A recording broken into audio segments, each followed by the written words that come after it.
여러분들이 어, 평상시에 고민하던 문제인 경우도 있고, 그런가 하면 이제 고민의 초립에 있는 분들도 계실 거예요. 근데 그 실제로 우리가 현실에서 활동을 하면서 마주칠 수밖에 없고 고민할 수밖에 없는 주제들에 대해서 말씀을 해주신 것 같습니다. 어, 말씀은 우리가 지금 직면해 있는 대의성의 위기, 대의민주주의의 위기를 극복하기 위한 방안으로서 이제 참여민주주의를 비롯한 다양한 새로운 민주주의에 대한 실험과 실천들, 또 후기 자본주의 내지는 기술정보 사회가 시작하면서 나타나는 공과 사라고 하는 것에 대한 그 개념을 재설정할 수밖에 없는 상황 속에서 이제 이 공공성에 관한 문제를 어떻게 다룰 것이냐라는 문제, 그런 것과 관련해서 이제 특별히 강조하신 거는 로컬리티, 삶의 현장, 삶의 공간에서 어떻게 그 속에서 살아가는 사람들이 주체적으로 문제 해결에 나설 것이냐라고 하는 관점에서 말씀을 해주셨고, 지금 진행되는 몇 가지 이 활동 방향이랄까 이런 것에 대해서도 말씀을 해주셨습니다. 워낙 사실은 광범위하게 얘기될 수 있는 내용들을 압축적으로 말씀을 해주셔서 듣는 과정에서 굉장히 궁금한 것들도 많이 있었을 거고, 무엇보다도 이제 현실에서 부딪히는 문제들에 관해서 얘기하고 싶은 것들이 많을 거예요. 그래서 이렇게 진행을 하겠습니다. 일단 교수님 발제하신 내용 중에서 조금 더 추가적인 설명이 필요한 부분이나 궁금한 부분에 대해서 먼저 질문하는 시간을 좀 먼저 갖고, 그 다음에 조금 자유롭게 관심 있는 문제, 로컬리티 내지는 공론장 운동과 관련해서 관심 있는 내용이나 아니면 하고 싶은 얘기를 나누는 시간을 갖도록 그렇게 하겠습니다. 먼저 궁금한 것부터 질문하는 시간을 갖겠습니다. 거기 보면 더보기에 이렇게, 더보기인가? 여기 반응인가? 여기 보면 이렇게 손 올리는 거 있어요. 아니면 손으로 그냥 올려도 돼요. 예, 예, 예, 임승길 선생님. 예. 질문을 몇 가지 먼저 드리고 나중에 답변을 듣는 순서로 하는 거죠. 예, 예, 그렇습니다. 예. 예, 그냥 두서없이 몇 가지 좀 질문을 좀 드리겠습니다. 민주주의 위기에 대한 대안이라는 그 5번에 있네요. 5번 민주주의 위기에 대한 대안에서 말씀하시면서 거기 내용 중에 보면 로컬 단위에서의 배움이 어떻게 그 정치 참여를 현재 이 정치 참여를 가능하게 할 것인가. 사실 이 문제가 굉장히 어떻게 궁금이 있고, 과연 우리가 지금 하고 있는 이 운동이 이 정부의 정치를 어떻게 우리가 바꿀 것인가 하는 부분까지 갈 수가 있는가 하는 부분에 굉장히 의문점이 들거든요. 그래서 그런 부분들을 어떤 의미로 좀 해석을 하고 좀 설명이 가능하신지. 제가 이제 일반적으로 알고 있는 사항은 뭐냐면은 우리 지역에서 일어나는 일이 예산의 한계라든가 또는 법률적인 뒷받침의 한계로 인해 가지고 사실 이 논의 자체가 한쪽 방향으로 이제 지역적으로 흐를 수밖에 없다는 이런 현실적인 문제가 좀 많이 있는 것 같습니다. 그리고 현재 이 대한민국에서 일어나는 공론장이라는 것이 거의 모두가 정부가 주도적으로 어떤 일을 진행하는 데 있어서 뭔가 잘 안 되는 부분에 대해서 공론장으로 참여하게 되는 이런 정부의 주도적 하에 공론장 참여라는 것이 대부분인 이 상황입니다. 이게 과연 이게 그러면 우리가 지역의 순수한 지역 공론장이 어떻게 이 현재의 정치 문제에 좀 접근할 수 있는가 하는 부분이 좀 약간 의심이 갔고요. 그다음에 이제 이거는 이제 그 교수님 말씀하신 주제하고는 관계가 좀 없는 이야기도 될 수가 있는데, 그냥 제가 메모한 순서대로 좀 말씀드리겠는데요. 포르투 알레그레 그 참여 예산제를 말씀하시면서 저도 이제 알고 있는 거는 포르투 알레그레의 참여 예산제와 우리나라의 참여 예산제가 매우 다르다. 근데 그 근본적으로 어디가 어떻게 다른지는 잘 모르는 거예요. 단지 피상적으로 알고 있는 게 예산 편성 권한이 있고 없는 단순히 이것뿐은 아닌 것 같은데 그 외에 대한 거는 제가 아직 공부가 부족해서 잘 모르고 있는데 혹시 말씀이 가능하시면은 조금 좀 얘기를 좀 들었으면 좋겠다 하는 좀 생각을 했습니다. 다른 것도 뭐 제가 아는 건 많이 없는데 궁금한 거 두 가지만 좀 질문을 드립니다. 이상입니다. 네. 일단 답변을 좀 듣고요. 예. 아, 그리고요. 한 가지 더. 그 포르투 알레그레 참여연산제 얘기 나오면서 거기 그 순서가 있어요. 밑에 보니까 제가 이 나중에 보니까는 풀뿌리 민주주의가 스케일의 문제를 해결하는 방식에서 보충성의 원칙에 나온 게 생활권, 지방정부, 국가, 지역권 세 개 이런 순서로 들어가 있어요. 그래서 저희 일반적으로 알고 있는 거는 생활권 다음에 지역권, 지방정부, 국가 이런 순서로 알고 있는데 지역권이 왜 세 개와 국가 사이에 있는가? 이것도 잠깐 궁금했었습니다. 예, 예. 여기까지입니다. 예, 맨 마지막에 네, 간단한 부분부터 말씀드릴게요. 그 지역권은 두 가지 의미를 수 있는데 우리 사회에서 광역권은 의미가 아니고 예. 리저널이라는 뜻. 리저널이라고 하는 것은 아시아권, 뭐 네, 그렇죠. 유럽권 아, 예, 예. 그런 스케일이니까 그거는 뭐 중간에 예, 광역권을 넣어도 관계없겠죠. 예, 도시다. 알겠습니다. 예, 그거는 그렇고 그 거꾸로 말씀드릴게요. 포르투 알레그레 주민 참여 예산제도 저는 거기 이제 그 책이나 한 논문을 통해 가지고 그게 좀 그 직접 민주주의에 좀 잘 되는 사례로 많이 거론되기 때문에 제 그 이거 봤는데요. 그 가보지는 못하고 이게 우리나라의 지금 간주도 주민 참여 예산하고 다른 게 뭐냐면 이건 그 생활권 단위에서 사람들이 다 같이 모일 수 있는 그런 생활권 단위, 마을 단위에서 전원이 모이는 총회에서부터 의사결정을 합니다. 주민 참여 예산의 참여라고 하는 형식이 주민 대표 참여해서 그런 결정하는 것이 아니고 기초 단위에서는 전원 참여해 가지고 총회를 통해서 결정을 하고 총회에서 모일 수 없는 전체 이제 도시 규모나 이렇게 할 때는 각 참여 가능한 공동체별로 대리인을 보내 가지고 그 사람들이 모여서 결정하고 그런 식으로 이루어지고 있기 때문에 거기서는 이제 모든 사람이 참여하는 단위에서 결정할 때는 총회에 대해서 결정하면 직접 민주주의 때문에 문제가 없을 거지 않습니까? 근데 그게 규모가 커지게 되면 대리인을 보내는 단위에서 이 보내는 대리인을 대표자라고 생각하면 이게 작은 의미에서는 대의민주주의하고 비슷한 결과가 오게 되는 거예요. 그래서 자기 본인들이 살고 있는 그런 그 도시 단위에서 어떤 결정이 이루어지는데 생활권 단위에서 주민들이 총회를 통해서 결정한 것을 도시 단위로 보낼 때는 주민 대표를 보내게 되면 이 사람이 지방의원이나 뭐 이런 그런 것처럼 이렇게 행사해 버리면 안 되기 때문에 그래서 제가 말씀드린 게 미국에 보면은 선거인단이라는 게 있지 않습니까? 그 사람이 반대 투표를 할 수가 없잖아요.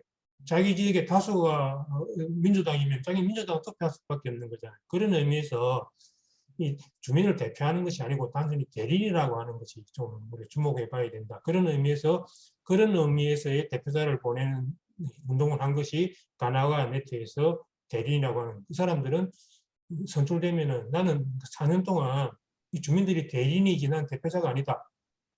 항상 주민들에게 물어보고 의사활동, 의정활동하는 그런 사례들이 있었기 때문에 말씀드리고요. 로컬 단위의 대응에 대한 정부 정책의 뭐 첫 번째 말씀하신 어떻게 영향을 미칠 것인가 하는 부분, 그리고 지금 현재 이루어지고 있는 공론장이라고 하는 것은 정부가 주도하는 뭐 정부 정책 아니면은 시의 정책, 뭐 소각장을 어디 설치할 것인지 말 것인지 뭐 이런 걸 통해서 그 공청회 같은 의미에서 그런 그 공론장을 말씀하시게 되면 그렇게 생각하실 수밖에 없는데, 그래서 저는 오히려 발상을 전해야 되겠습니다. 원래 하버마스가 이야기하는 공론장의 시작이라고 하는 것은 마을 단위에서 공적인 일에 관심 있는 사람들이 자발적으로 모여가지고 자기들이 의견을 토론을 통해 가지고 정해진 결정을 갖다가 전달하는 의미에서 이런 공론장이기 때문에 그 쟁점이라든지 이런 것들 철저하게 생활권에서 생겨날 수 있는 쟁점을 중심으로 해서 자발적인 공론 활동이 우선시 되고 그것이 좀 더 큰 단위로 이렇게 요구해 나가는 수준으로 이렇게 발상을 전환하지 않고는 방금 임수근 선생님이 질문하신 이런 그런 문제점을 저는 벗어나기 힘들지 않겠는가. 그래서 그 로컬리티라고 하는 것이 기존에 우리가 가지고 있던 이런 발상을, 그러니까 지역이나 로컬이라고 하는 것을 그 중앙 정치, 국가 단위 정치의 그런 브랜치, 뭐 하부 단위, 지부, 뭐 이런 식으로 생각하는 그게 많기 때문에 이 로컬 자체가 주도권, 이니시티브를 전혀 못 가지고 있는 부분입니다. 그래서 모든 문제는 아니지만 적어도 우리 일상생활에 관계되는 이런 주제에 대해서는 이 주도권을 완전히 로컬에 맡겨라, 넘겨달라고 하는 운동에서부터 출발이 되지 않겠는가. 그런 의미에서 제가 말씀을 드린 부분이고요. 물론 그런 게 힘들겠죠. 좀 하루쯤 되지는 않겠지만, 그래서 가능한 영역부터, 저는 가능한 영역부터 이렇게 만들어 나가는 것이 아주 중요하다고. 제가 저 살고 있는 부산 같은 경우에는 지역의 공동체 운동 중에서 그 대표적인 것이 그 육아 교육 공동체에서 출발해가지고 생활 공동체로 그 발전한 경우가 상당히 많거든요. 그래서 뭐 육아 이런 부분에 대해서 별로 뭐 정부나 뭐 이런 데 가서하지 않지 않습니까? 공동체에서 이 부분은 우리가 알아서 해결할 거야.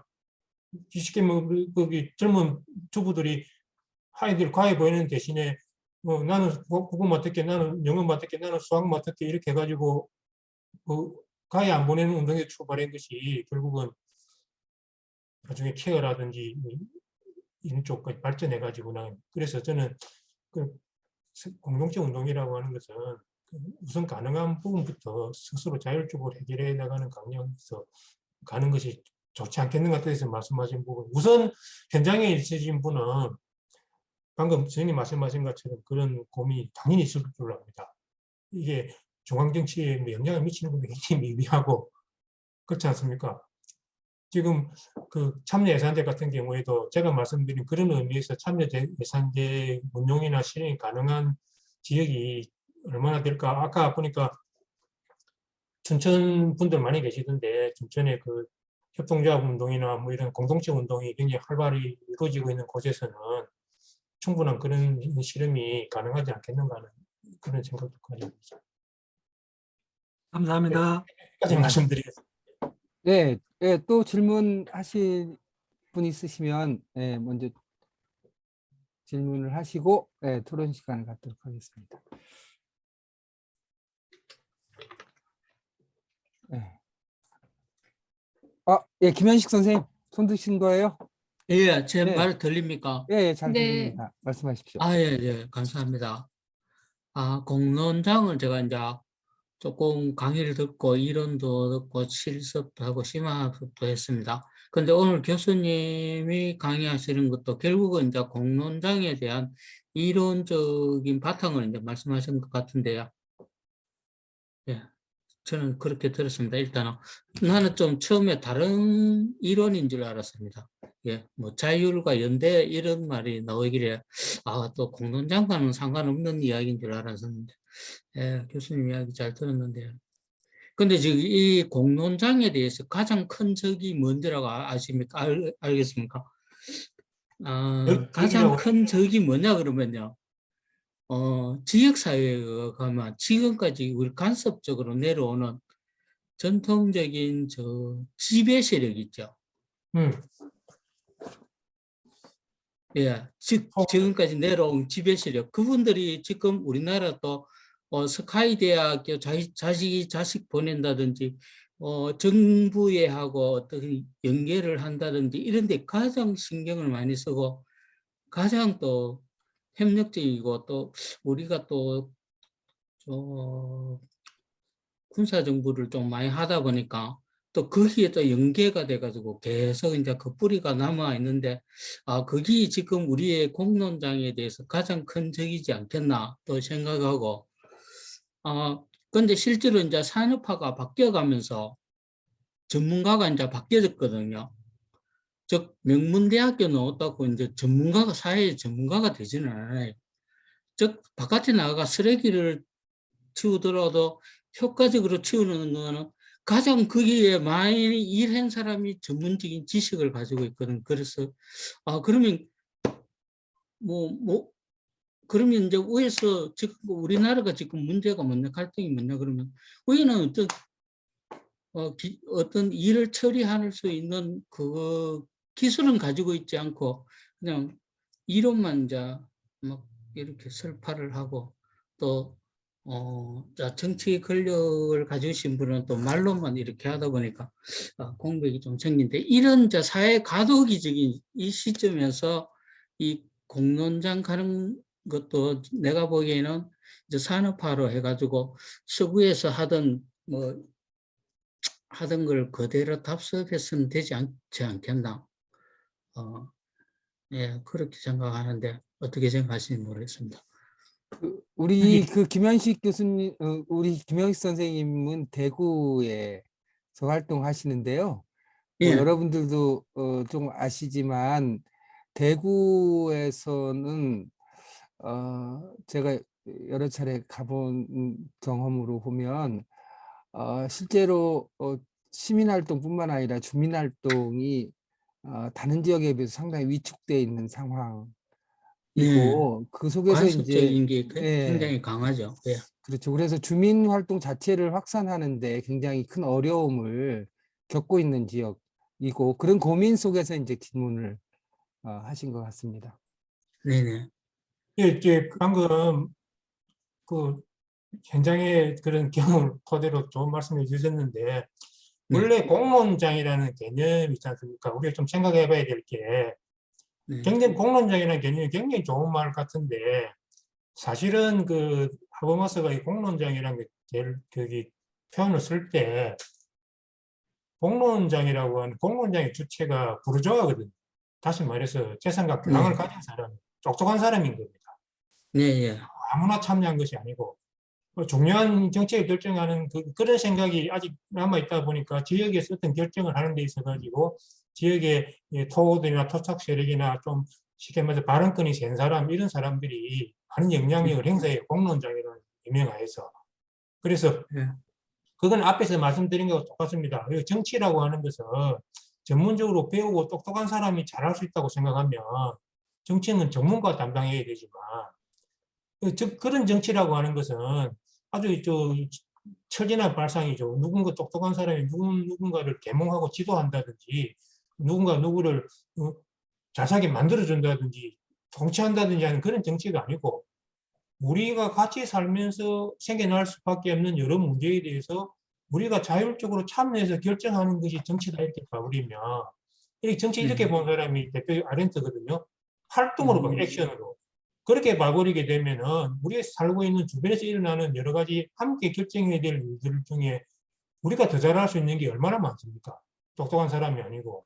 그런 네, 의미에서 그런 의사결정이 이루어지는 공간을 자율적 공론장이라고 보면, 자율적 네, 참여에 의해서 이루어지는 공간을 자율적 공론장이라고 보면, 공론장이라고 하는 개념이 완전히 좀 달라지는 거 아니냐.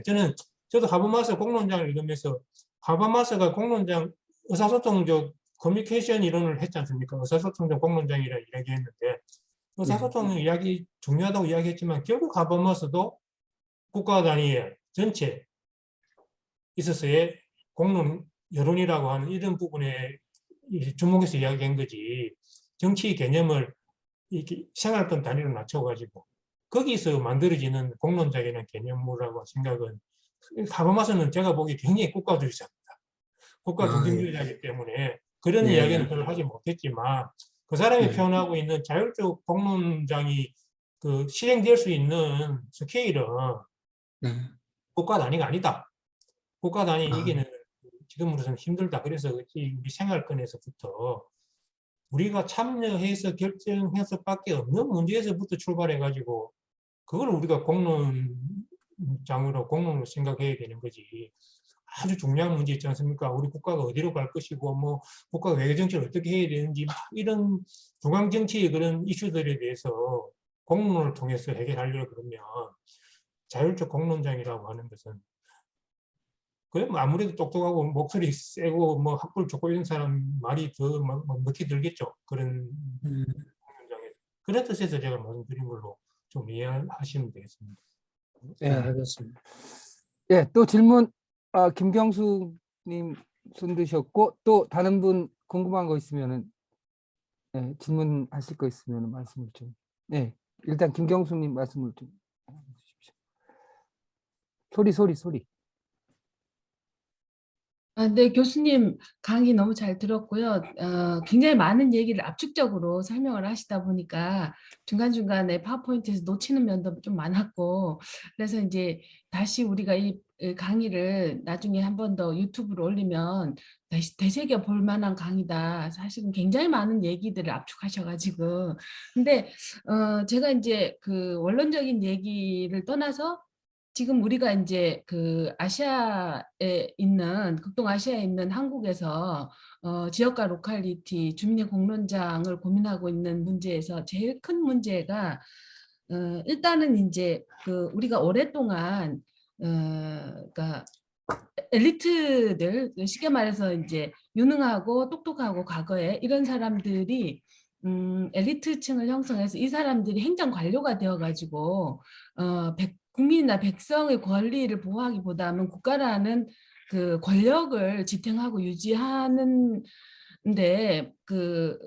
유지하기 위하여 엘리트들이 모였던 그런 오랜 정치적인 흐름을 가진 나라에서 불과 이제 3, 40년 안에 지금 어째 민주주의라는 걸 외국에서 수입해 와가지고 지금 하고 있는데 이게 이제 저는 제일 항상 이제 이런 민주주의를 열망함에도 불구하고 실제 이제 현실에서 민주주의가 진행이 됐을 때는 사실은 이제 유능한 인재들이 민주주의의 실현을 위해서 노력을 하지 않고 대개는 이제 그런 행정 관료 똑똑한 사람들이 이제 돈과 여러 가지 문제 때문에 천년 이상을 그렇게 지내왔으니까 빨려감으로써 실제 그러니까 현장에서 민주주의 실현은 굉장히 질이 낮고 그 다음에 어떻게 보면은 좀 기대에 미치지 못하고 어떻게 보면은 행정 관료들이 하는 일에 비하면 멋지지 못하고 이런 현실의 실망스러운 결과를 갖기도 하고 또 한편으로는 이제 권력과 물질에 굉장히 소외되었던 사람들이 정치권에 가면서 빠르게 부패하고 하는 이런 여러 문제들이 생겨서 저는 이제 항상 이제 필리핀을 보면서 우리는 필리핀처럼 되면 안 될 텐데 이런 생각을 많이 해요. 왜냐하면은 일반 사람들이 아직 시민이 채 되지 못한 상태에서 그렇게 이제 훈련되지 못한 민주주의의 그 부정적인 면을 빠르게 접하면서 다시 이제 강력한 힘에 대한 열망. 그렇죠. 왜냐하면 민주주의라는 것이 유능한 사람들이 유입되어 가지고 그걸 효과적으로 운영할 때까지는 아시아적인 여러 특성을 고려하면 이게 굉장히 이렇게 좀 실망스러운 단계가 있을 가능성이 굉장히 크지 않습니까? 이제 그런 부분에 있어서 과연 우리는 필리핀처럼 가지 않고 그러니까 그렇게 그러니까 민주주의가 발전해서 정말로 이렇게 아시아에서 굉장히 이렇게 모범적인 발전의 형태를 보일 수 있을 것인가? 전 사실은 굉장히 내면적으로 제 개인적으로는 우려가 좀 큽니다. 네. 예, 상당히 논쟁적인 주제인데 지금 말씀하신 거를 제 식으로 그렇게 전환을 해가지고 조금 질문을 다시 한번 드리는 게 좋을 것 같아요. 너무 많은 얘기를 해서. 아마도 이제 우리 같은 경우에 뭐 역사적으로 오랜 관료제를 유지해 왔고 어떤 사람은 뭐 신라 때부터 있었다고 얘기를 하더라고요. 골품제부터. 그런데 적어도 대한민국에 만들어진 다음에 48년 만들어진 다음에 관료제는 어쨌든 계속해가지고 고도화돼 왔단 말이에요. 특히 행정관료나 사법관료 같은 경우에. 그런데 실제로 이제 최근에 주민들의 목소리가 커지면서 다양한 형태의 이제 소위 거버넌스라고 하는 것이 형성되는데 이게 주민들이 만들어내는 내용이나 형식을 관료제 그러니까 굉장히 기술적으로 고도화된 관료들의 입장에서 보면 너무 허접한 거죠. 그 형식이나 내용이 질이 상당히 좀 이렇게 떨어진다고 판단을 하면서 어떻게 보면 굉장히 시혜적인 태도를 많이 취하고 있는 현실이에요, 현실이. 그러면서 이제 의견을 제대로 실제로 뭐 민주주의를 삶 속에서 경험을 해본 적이 별로 없기 때문에 실제로 의견을 제대로 취합하거나 수준 높은 의견을 형성하는 것에 익숙하지 않단 말이에요. 그러면서 이제 행정 관료들과 주민자치회라든지 주민조직 간에 효율성과 관련된 논의가 굉장히 치열하게 전개가 되면서 오히려 주민 쪽이 밀리는 듯한 형상을 가져요. 그래서 저는 이제 우리는 이제 시작한 지 5년도 안 됐고 너네들은 국가돈 펑펑 쓰면서 수십 년 동안 갈고 닦은 것이 그 정도 수십 실력 년이 아니냐. 뭐니까 1000년입니다. 그러니까 공식적으로. 적어도 이제 대한민국이라고 하는 틀 내에서만 보더라도 그래서 우리한테도 적어도 50년의 기간은 필요하다 이제 이렇게 얘기를 하는데 필리핀 얘기 같은 것은 이게 자칫 잘못하다면 우리 스스로 이렇게 자괴감 내지는 우리 스스로 이게 그 국가주의나 관료주의가 훨씬 더 효과적인 것이 아니냐라고 하는 상당히 퇴행적인 사고를 가질 수도 그런 우려가 들 수 있거든요. 굉장히 구체적이고 현실적인 얘기예요. 이런 부분의 문제, 그러니까 주민들의 역량을 어떻게 강화하면서 행정 권력과 주민 권력이 어떻게 상호 견제를 하면서 상호 발전할 수 있느냐라고 하는 문제가 실제로 지금 현실에서 벌어지고 있는 문제들이거든요. 심각한 문제입니다. 그거에 대해서 네, 한 말씀하십시오. 네. 짧게 한 2분만 네, 말씀드리겠습니다.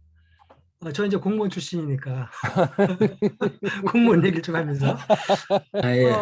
공무원들이 모든 걸 다 알고 있다고 생각하고 시민들이 이렇게 많이 하고 있는데 사실은 공무원들은 알고 있는 게 하나도 없습니다. 알고 있는 척하는 거죠. 특히 한국의 공무원들 보면 상당히 많은 걸 알고 있는 것 같은데 그 분야를 막상 들어가면 알고 있는 전문 지식이 하나도 없어요. 뭐 이걸 얘기하기보다도 이제 아주 단적인 예를 하나 말씀드리는데 연평도 포격 사건이 일어났잖아요. 그 연평도 포격 사건이 일어나면 국가적으로 무슨 대응이 있어야 되는 거예요. 왜냐하면 거기에서 피해를 입은 주민들도 다 피난하고 그랬거든요.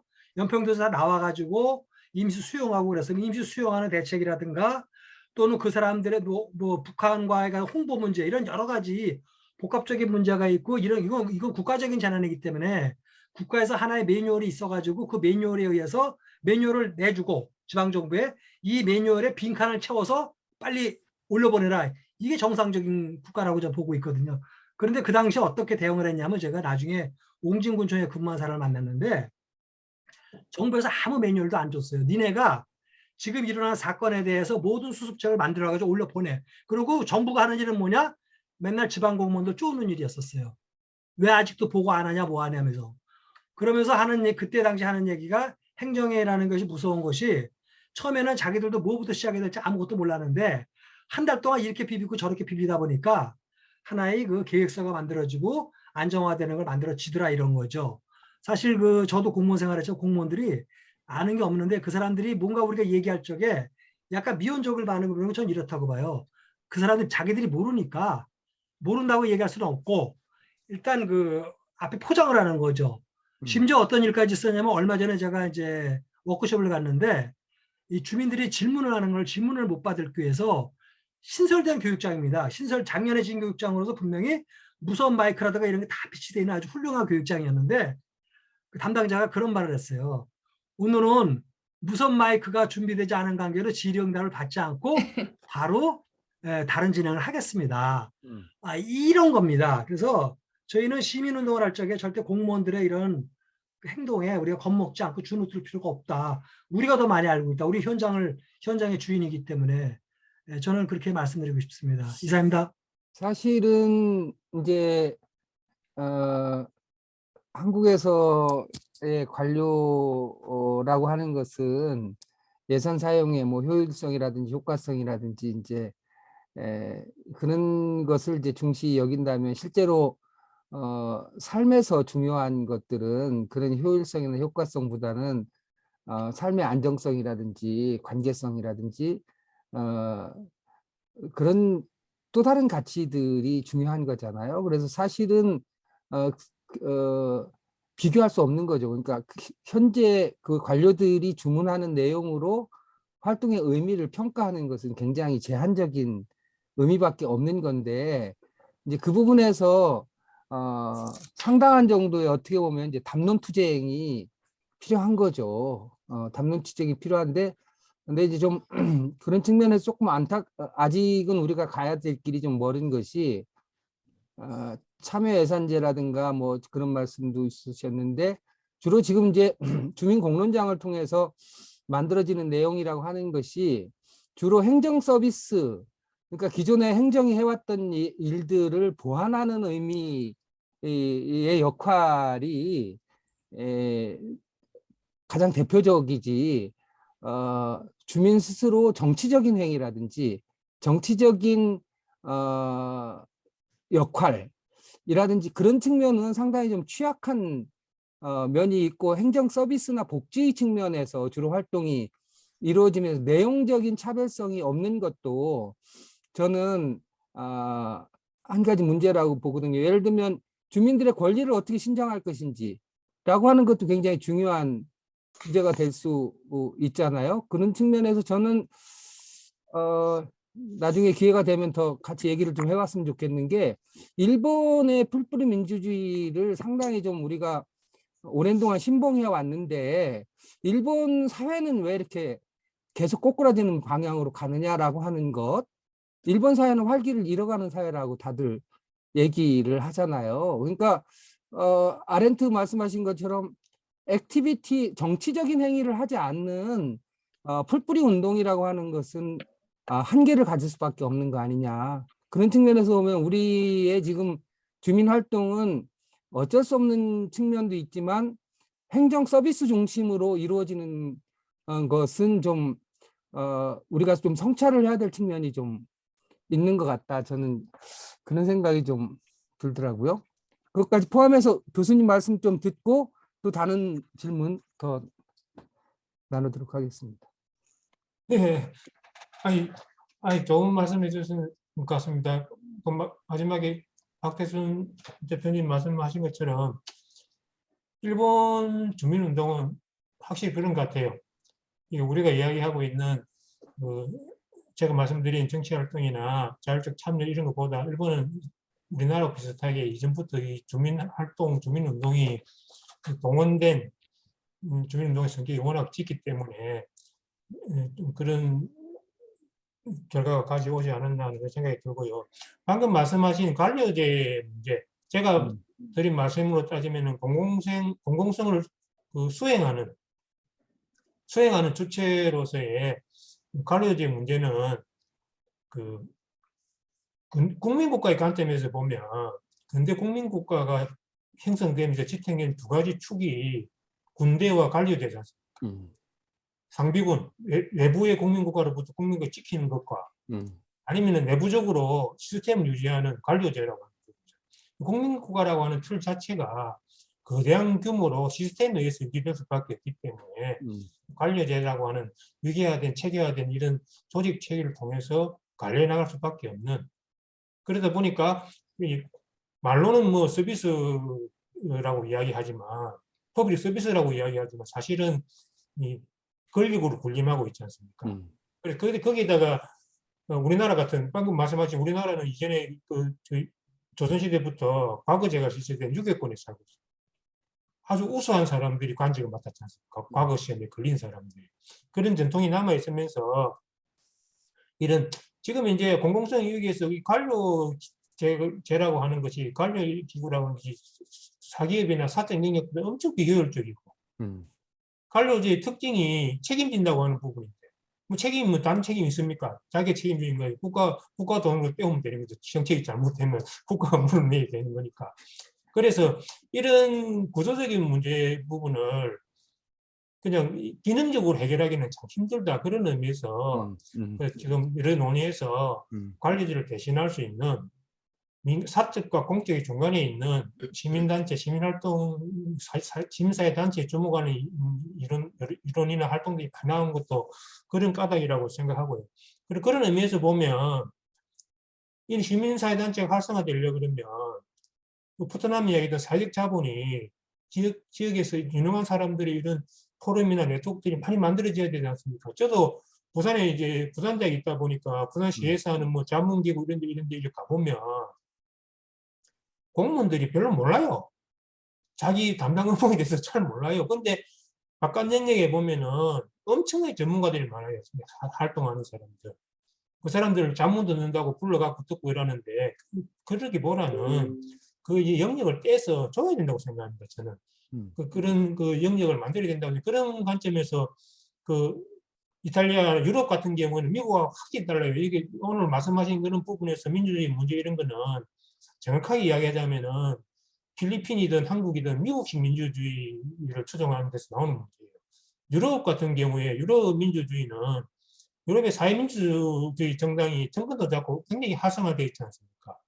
그래서 그 민주주의 운영하는 방식이 엄청 다릅니다. 그래서 제가 이탈리아 그 협동조합 운동 그 조사한다고 이탈리아도 가서 조사도 하고 그랬는데 거기는 제가 말씀드린 생활권에 관련된 그런 육아나 케어나 뭐 이런 그 노인들 복지나 뭐 이런 부분에 대해서 거의 대부분이 공무원들이 손을 놓고 이제 협동조합이나 사회적 협동조합이나 이런 민간단체에 총액으로 넘겨줘가지고 하는 단체가 더 많아요. 수행 조치에서. 그래서 관료제의 문제라든지 그런 부분은 우리나라는 아까 말씀드린 정치도 정치행위로 보고 정치행위에 제일 축이 되는 것이 관료예요. 관방학이라고 하는 그런 거니까. 그런 전통이 워낙 강하게 남아있기 때문에 기본적으로 정치라고 하는 것이 그런 것이 아니다. 우리 일상에서 일어나는 문제들, 다 함께 살아가는데 관련되는 문제들을 결정하는 것이 정치다. 그러면은 그런 결정하는 요소 중에서는 진짜 국가 단위에서 똑똑한 사람들이 물을 맞대고 결정해야 될 것도 몇 개 있지만 상당수는 우리가 살면서 생기는 문제들, 쓰레기 처리를 어떻게 할 까, 음식물 분리수거 어떻게 할 건지 막 이런 거잖아요. 이런 것 같으면은 사는 사람들이 모여서 이렇게 합시다 정해도 되는 걸 지금은 저 국가가 정해가지고 이거 이렇게 하세요 해가지고 뭐 종량제 봉투를 써서 보내세요. 제가 전에 일전에 한번 이런 이야기 한 적이 있습니다. 제가 그 일본의 그 교토에서 좀 생활했는데요. 제가 살 때만 해도 교토시는 쓰레기 종량제 봉투가 없어요. 그냥 아무거나 집 앞에 그냥 비닐에 이렇게 넣어놓으면 다 가져가는 거예요. 그 시장이 왜 그렇게 생각했느냐면 공무원 서비스가 주민들 불편하지 않게 우리가 다 가져가서 우리가 분리해가지고 우리가 하면 되는 걸 왜 그거를 그렇게 하느냐는 마인드를 가지고 있어가지고 다르잖아요. 어떤 데는 이렇게 하고 어떤 데는 이렇게 하고. 근데 이게 시스템에서 국가 단위로 문제를 해결하다 보면 딱 룰을 정해가 법을 정해가지고 이렇게 하세요. 그렇잖아요. 주민 참여 예산제도 그런 게 이제 매뉴얼이 있지 않습니까? 이렇게 해가지고 주민들 좀 참여하는 방법을 찾아가지고 동단에 이렇게 하세요. 이렇게 됩니다. 그래서 그런 관점에서 제가 아까 그 필리핀 예를 들고 하는 부분에서 좀 생각을 했는데 그게 제가 말씀드린 이런 변화라는 것이 한꺼번에 안 되지 않습니까? 우리가 혁명을 할 수도 없고 기존에 기득권 가지고 있는 사람이 능하지도 않고 그래서 제 생각은 그런 지금 대의민주주의, 절차적 민주주의를 기능을 좀 개선하는 이런 노력들도 우리가 하고 선거도 좀 제대로 이루어지고 대표도 잘 될 수 있게 하고 이런 것들을 병행해 나가면서 좀 작은 분야, 생활 주변적인 분야에서부터 이거는 자율적으로 한번 해보자 하는 운동을 통해 가지고 야금야금 이렇게 잠식에 들어가는 것이 좋지 않겠는가. 그래서 기득권을 가지고 있는 그 사람들이 분야에 우리가 이거 하겠어 하고 이렇게 나가가지고는 별 전망이 없어요. 그런 사람들이 이거 별거 아닌 문제라고 생각하는 이런 문제에서부터 참여를 해서 결정해 나가는 식으로 이렇게 나가는 게 맞지. 그런 생각이 잠깐 들었습니다. 예. 하여튼 뭐 잠깐 얘기를 하자. 그러니까 이 관료라는 게 이제 그 뭐죠? 실력주의의 끝판왕이잖아요. 그러니까 실력이 그 사회에 얼마나 혜택을 줬느냐 무관하게 그러니까 시험을 통해서 이제 뽑는 그 제도, 실력 있는 사람들을 엘리트를 뽑아서 그것을 사실은 아시아 사회가 국민을 위한 게 아니라 권력자를 위해서 봉사하도록 만들어 놓은 게 관료제잖아요. 저는 그래서 지금 우리는 민주주의를 하고 이제 민주주의 한 30, 그러니까 민주주의를 다시 쟁취해서 30여 년 지나오면서 관료들이 이제 그 대통령을 국민이 뽑으니까 잠깐 눈치를 보고 있지만 사실은 이게 이제 민주주의에 대한 그러니까 효능감이 떨어지고 뭔가 어쨌든 그런 힘에 대한 열망, 이게 사람들이 좀 그런 부분이 있어요. 힘에 대한 열망 이런 것이 감지되고 그다음에 이게 강력한 통치 이런 것에 대한 부분이 생길 때 언제든지 관료들은 국민을 버릴 수 있는 그런 내재적인 요소가 있다고 저는 봅니다. 그게 서양의 국민국가의 관료와 아시아에서의 그 관료는 태생적으로 다르기 때문에 아시아의 관료는 애초에 왕을 위해서 존재하던 사람들이기 때문에 그 언제든지 자신들이 그러니까 그런 부분에 있어서 저는 기회주의적이라고 할 수 있죠. 그러니까 사회 전체가 민주주의를 후퇴시키는 방향으로 간다고 감지할 경우에 관료 집단 전체는 민주주의를 후퇴시키는 걸 가속화할 거라고 저는 생각을 하거든요. 네. 네. 예, 추가적인 말씀하셨고요. 아까부터 김태원 선생님 손을 들고 계셨는데요. 김태원 선생님 질문하실 건가요? 아니면 예, 말씀하십시오. 예, 김태원 선생님 하도 오랫동안 손 들고 계시느라고 힘들으셨겠는데요. 김태원 선생님 질문하실 거 있으면 하시고요. 예, 다른 분들도 예, 자연스럽게 예, 자기 의견을 말씀하셔도 될 것 같고 또 질문하실 거 있으면 또 질문하셔도 될 것 같습니다. 어차피 뭐 우리 그 포럼이 그냥 되는 대로 자유롭게 얘기하는 그런 공간이라서 예, 한 말씀씩 다 우리 춘천의 조경자 선생님도 사실은 고민 많으실 것 같고 또 지역에서 활동하시는 다른 분들도 예, 고민들 한두 가지씩은 다 갖고 있으실 거예요. 네. 그 질문 저기 준비하시는 동안에 김경숙 선생님, 네네. 김 선생님은 그 일반적으로 우리나라 정치인들, 국회의원들하고 네. 하고 선생님은 국회의원들 하는 일 원하실 것 같아요. 어떻게? 선생님 국회의원 하시라 그러면 지금 현재 국회의원들보다 정치 잘 못할 것 같은 생각이 듭니까? 잘할 수 있을 것 같은 생각. 아니요, 자신이 없습니다. 만일에 제가 사실은 없는 문제하고 제가 왜 예.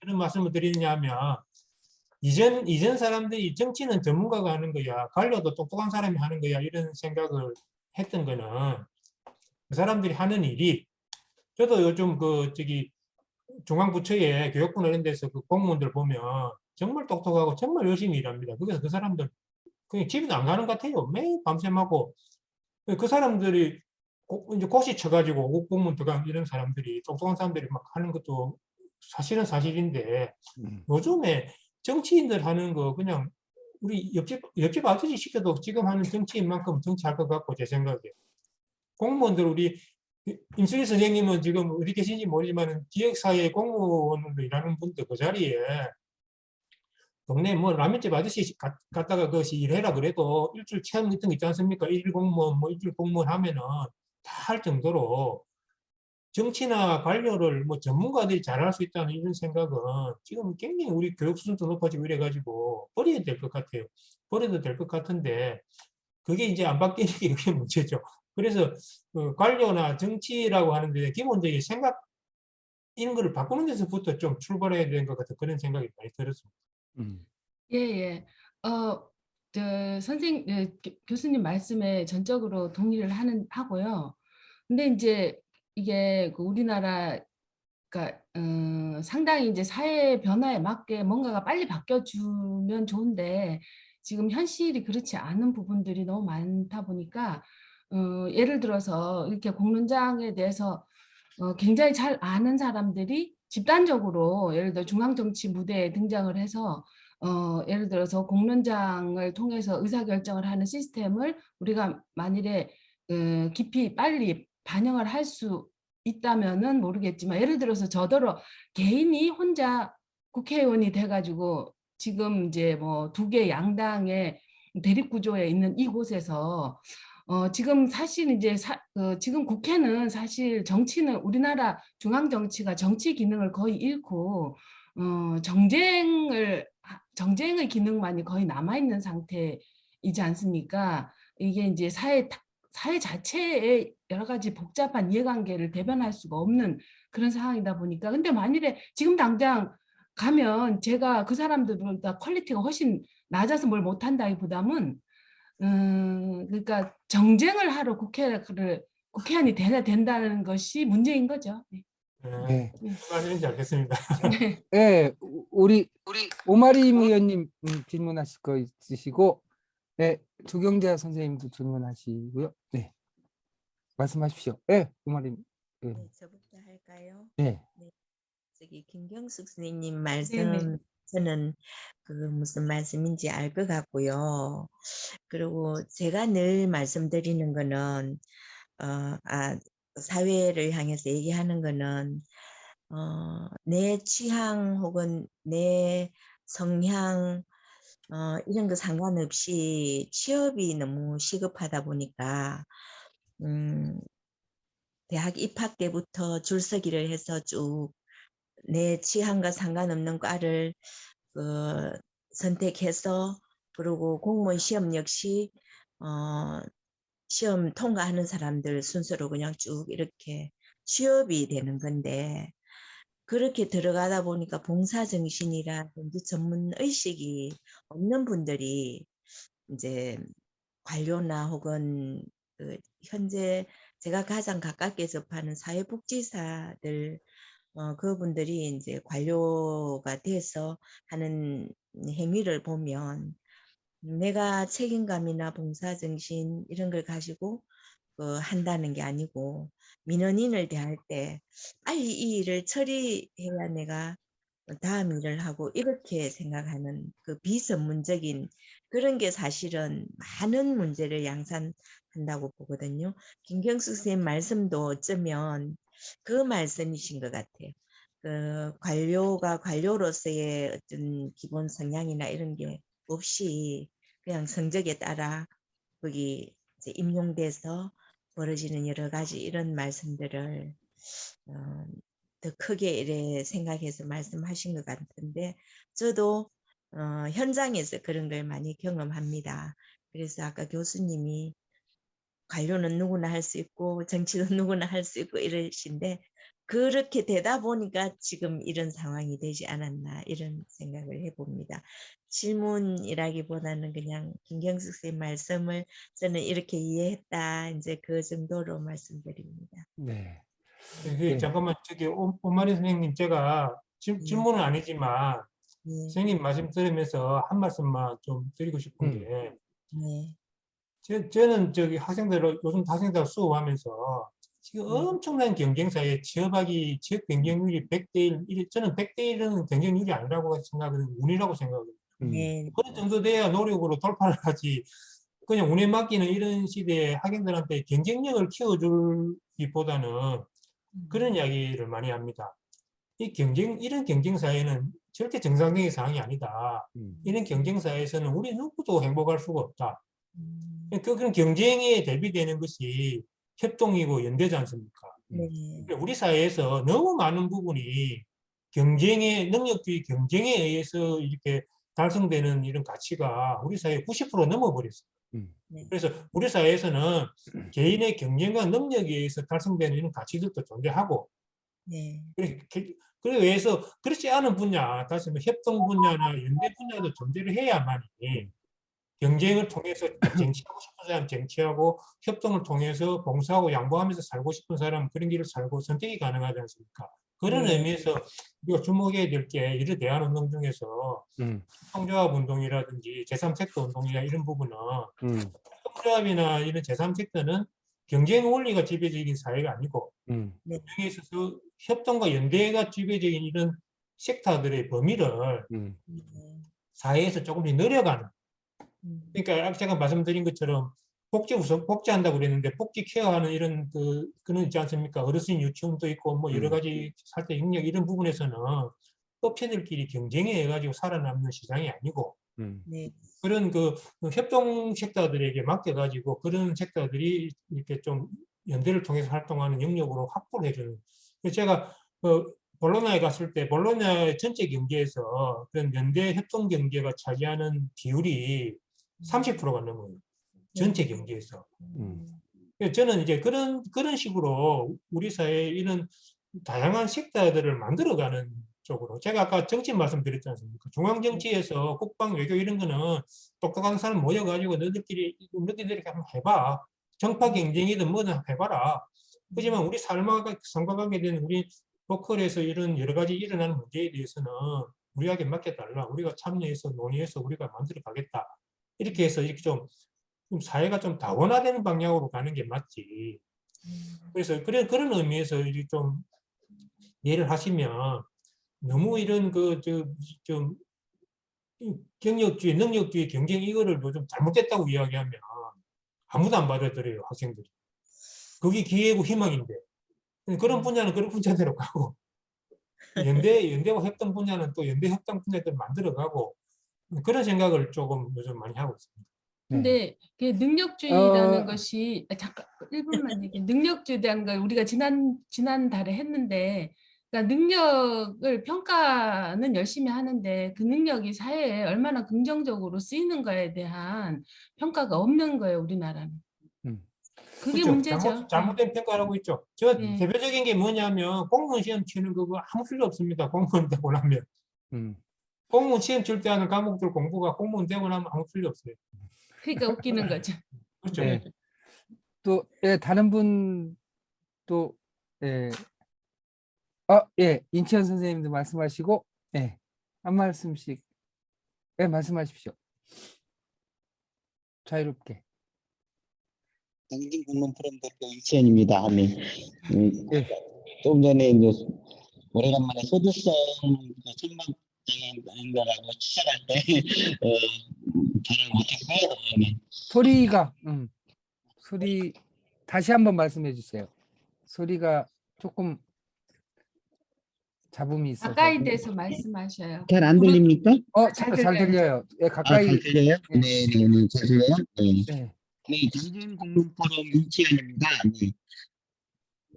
조금 안 전에 들려요, 안 들려. 조금 가까이 대고 한번 말씀해 보세요. 조금 네. 가까이. 예. 잘못 말씀하세요. 설정된 것 같아요. 잘 들려요, 이제. 잘 들려요? 네. 네. 네. 당진 공론 포럼 대표 이치현입니다. 예. 지난 주간에 당진 공론 활성화 지원조례 그 충무위원회에서 이제 주민 발의로 하는 내용을 가지고 제가 설명하러 들어갔었어요. 거기에 대한 경험이 좀 있거든요. 충무위원회에서 이제 시민 발의를 준비한 것을 계류를 시키더라고요. 그러니까 한 번도 그분들은 우리 공론화 조례 지원 조례를 시스템을 읽어보지도 않고 그냥 참여하신 거예요. 이제 지역의 후배고 이제 선배고 또 잘 아시는 의원님들임에도 불구하고 자기들이 모른다는 전제 조건에서 계류를 시키란 거예요. 그래서 지금 다른 가족들은 한 5년 동안 넘게 배우는 거 가지고 요약해서 이 시스템을 만들어 놓았을 때 이제 주민들이 어떤 인문적인 의식이나 이런 것들을 정치 참여, 직접 민주적인 정치를 참여할 수 있는 좀 보완책이 될 수 있다라고 설명했음에도 불구하고 이루어지지 않는 걸 보고서 계류시켰기 때문에 다음 회기로 이제 1월 달로 넘어갔거든요. 그 결정이. 그런 걸 보면서 아마 그 의원들 또한 사고가 넉넉하지 않구나. 결국에는 이게 어떤 방법으로 이렇게 통과시켜야 되나? 주민 발의로 한 것까지 이렇게 계류시키는 걸 보니까 도리어 옆에 있던 주무관님이라든지 공무원들은 도리어 제가 제시한 내용 가지고 되게 호감을 가지고 옆에서 얘기하는 걸 들었어요. 그런데 의원님 한두 분이 반대를 하더라고요. 그러면서 계류를 시키는 걸 봤습니다. 그러니까 그때 좀 많은 피해감을 느꼈어요. 더 많은 노력들이 필요하고 이런 것 과정이 있어야 되겠구나 하는 것들을 느꼈습니다. 네. 그러니까 이제 우리가 관료제에 관해서 얘기를 많이 했는데 사실은 그런 관료제 특히 이제 핵심적인 것이 이제 행정관료나 사법관료인데 그것뿐만 아니라 의회 국민의 대표기구라고 하는 의회 역시도 상당히 이렇게 국민의 형식적인 대표일 뿐 실제적인 내용 적인 대표성이 굉장히 취약하고 오히려 정당의 의원들한테 물어보면 정당이 자신을 뽑은 거지 국민이 뽑았다는 생각이 굉장히 취약해요. 네, 그러다 보니까 맞아요. 이제 네, 네. 그래서 그 의원의 핵심적인 미션을 국민을 대변하는 역할보다는 행정부를 견제하는 것이 본질적인 역할이라고 이렇게 생각할 정도니까 그러다 보니까 주민공론장에서 만들어진 내용을 관료뿐만 아니라 의회에서도 오히려 이렇게 거부하게 되는 현실이 드러나는데요. 이제 그런 점들을 보면 저는 우리가 역시 이렇게 고민을 하다 보면 어떤 문제에 부딪히게 되냐면 이게 뭐 정부에 요청하고 뭐 의회에 요청하는 것만으로는 안 된다는 거죠.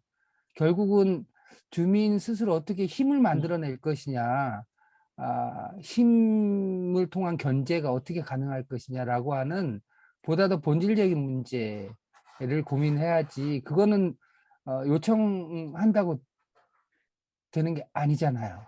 저도 우리가 그걸 느꼈습니다. 그러니까 만약에 절대로 네, 네, 당진 공론 포럼이 어떻게 활성화돼서 음, 자체적인 공론장이 만들어졌을 때 가능하지 결국 공론장을 만들어 달라고 요구를 한다고 해서 절대로 이루어지지 않는 부분이라는 안 것을 느꼈습니다. 네, 되죠. 네, 네, 맞아요. 네. 우리가 개헌해달라고 했는데 개헌도 안 되죠. 연동형 비례대표제도 안 되죠. 주민자치회 조항도 안 되잖아요. 그거 이렇게 요구한다고 주지 않아요. 그 권력을 가진 사람들은 그걸 정확하게 권력의 문제로 인식하고 있어요. 근데 순진한 주민이나 시민들만 권력의 문제로 인식을 하지 못하고 있을 뿐이죠. 왜냐하면 권력을 가져야만 권력에 대한 효능감을 느끼는데 사람들은 권력을 가져본 적이 없기 때문에 권력의 효능감을 느끼지를 못해요. 오히려 그래서 공론장을 통해서 권력의 효능감을 느껴야만 견제할 수 있는 권력이 생기게 되는 거죠. 그 부분을 빠뜨리면 사실은 나머지는 민원과 요청밖에 또 시위밖에는 안 남게 되는 거죠. 네. 그래서 주민공론장은 주민 권력을 생산하는 정치적인 공간이 돼야 된다 이렇게 얘기를 하는 거죠. 정치 공간이 돼야 되지 이게 행정 공간이나 뭐 이렇게 돼가지고는 하세월이죠. 우리 현대 정치사가 그걸 보여주는 것 같아요. 제 얘기가 길었는데 예.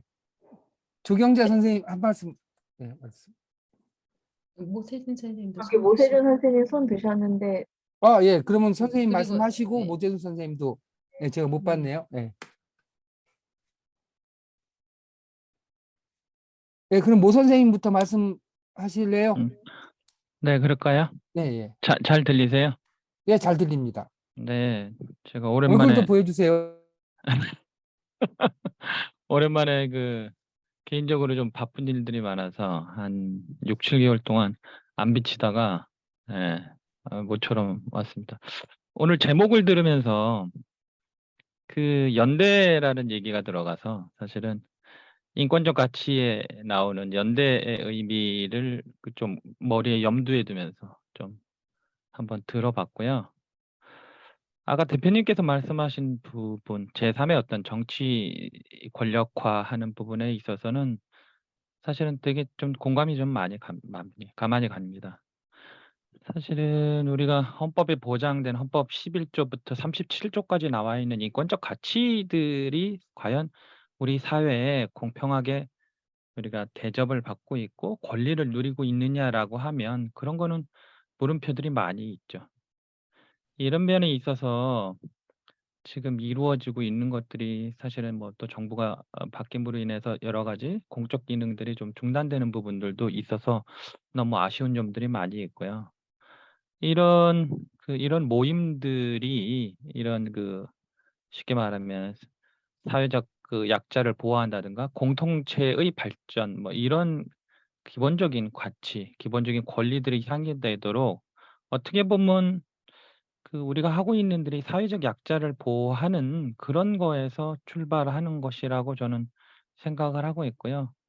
이런 것들이 계속적으로 좀 지속되고 연대의 힘들이 좀 더 커질 수 있는 이런 기회들이 더 많이 있었으면 좋겠다는 생각을 오늘도 강하게 갖게 되는 시간인 것 같습니다. 저는 요 정도 말씀드리겠습니다. 네. 예. 아주 핵심적인 말씀을 해주셨고요. 예. 네, 네. 주경자 선생님 말씀하십시오. 저는 교수님 말씀 들으면서 어떻게 하면 이제 로컬 기반한 생활권에서의 그런 참여민주주의, 직접민주주의를 실현해 나갈 수 있을 것인가에 대한 이제 생각들, 현재의 모습과 이제 이상적으로 바라는 음. 양 사이에서의 간극 이런 음.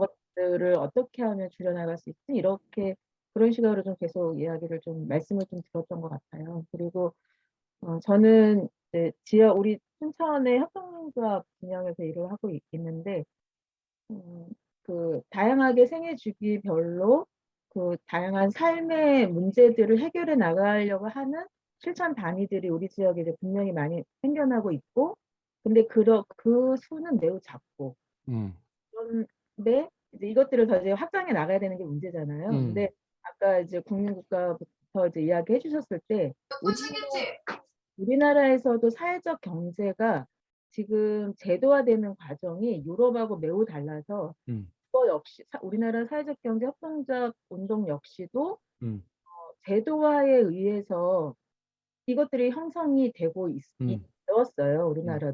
우리나라가. 그래서 그 매우 삶의 문제나 지역사회에 아주 밀착되어서 사회적 경제 협동조합 운동들이 이루어지고 그것이 영역이 확장되어야 함에도 불구하고 제도화에 의해서 이렇게 만들어지기 때문에 그 모습이 매우 저희가 동형화라고 표현을 하는데 사회적 경제가 매우 동형화가 되어 있습니다. 되게 비슷해요. 다. 취약계층 일자리 만들고 그리고 우리 사회적 경제 영역이 중요하게 생각하는 혁신성이라든지 대안성이라고 하는 부분들이 매우 낮아요. 그렇기 때문에 사회적 경제 영역 안에서도 사회적 경제 지역화라고 하는 것이 매우 중요한 과제로 있거든요. 근데 그것이 오늘 우리가 그 삶의 영역, 민주주의 영역 안에서의 로컬리티와 되게 비슷하게 저희도 이제 사회적 경제 지역화는 우리 이제 시민사회와 이제 이 시민들이 어떻게 하면 삶의 주체가 되어서 우리 지역사회 문제들을 해결할 수 있는 당사자가 될 것인지, 사회적 경제 기업들이 이 지역사회 문제를 해결하는 주체로서 지역에 어떻게 스며들 수 있을 것인지 이런 것들이 저희 사회적 경제 영역에서도 이 지역화에 되게 중요한 과제들이 있거든요. 그래서 말씀드리면서 이제 뭐 이탈리아라든지 유럽이라든지 그런 작은 그런 실천들이 모여서 제도화가 된 과정하고 저희는 반대의 과정들을 우리 사회적 경제도 겪었기 때문에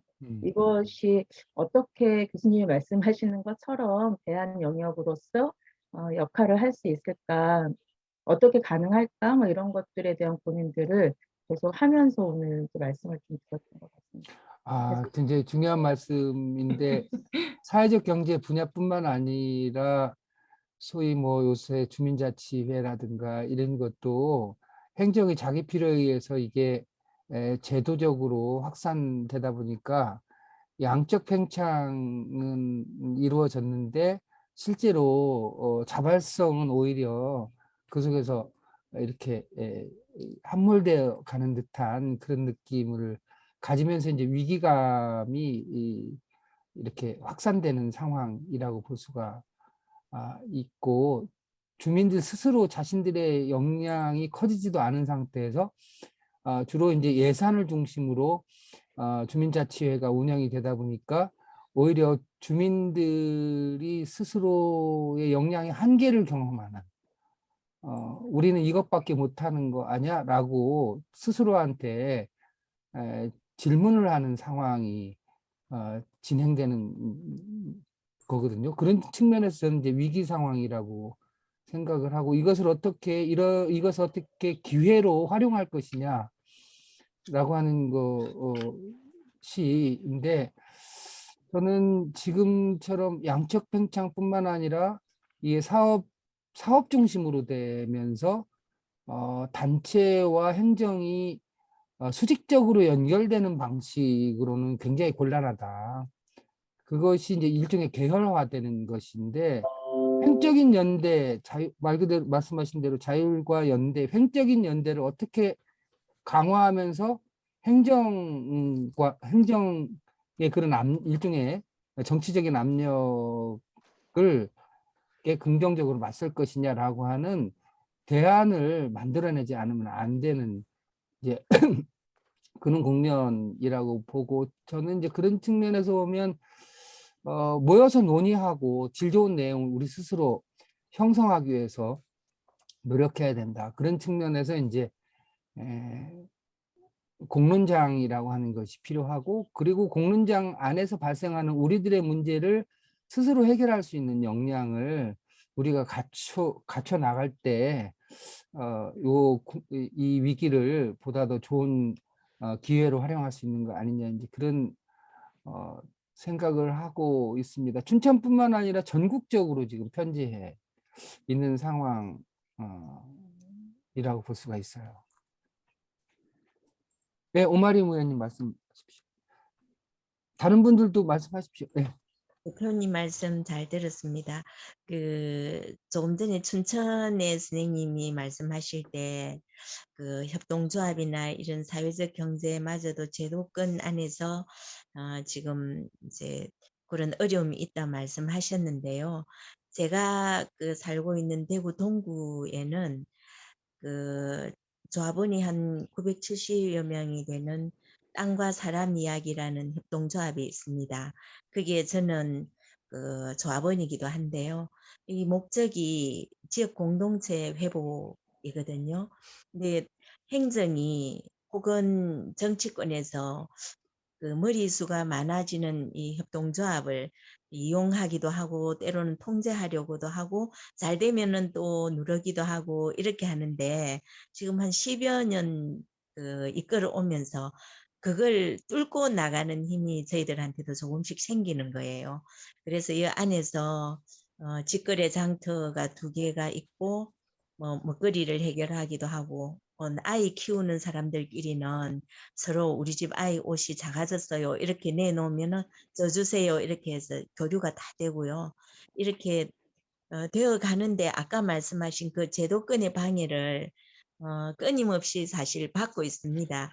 근데 또 지역민이 여기 뭉치다 보니까 이 안에서도 또 약간의 백조가 위에는 아름다운데 밑에 발길질이 요란한 것처럼 이 안에서도 또 소음이 생기기도 하고, 가끔 이거 다 부서지는 거 아니야 할 정도로 와글와글 하다가 또 그 안에서 작은 공론장이 이렇게 열리면서 해결해 가기도 하고 이러는데요. 진통은 있지만 오늘 이 주제이기도 한 연대의식이 점점 생겨서 이 지역의 아이 돌보는 문제라든지 먹거리 문제, 이런 게 이 안에서 거의 해결이 되고 있고 바람직하게 운영되는 것 같습니다. 조금 진통은 사실 있습니다.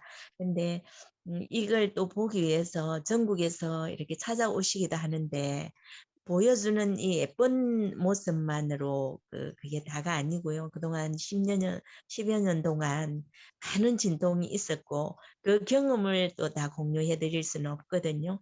그래서 어느 정도 하다가 접고 또다시 시작하고 이거보다는 조금 진통이 있어도 그 안에서 공론을 그런 장을 만들어서 공론을 일으켜서 해결해 나가는 그런 것도 참 괜찮은 것 같습니다.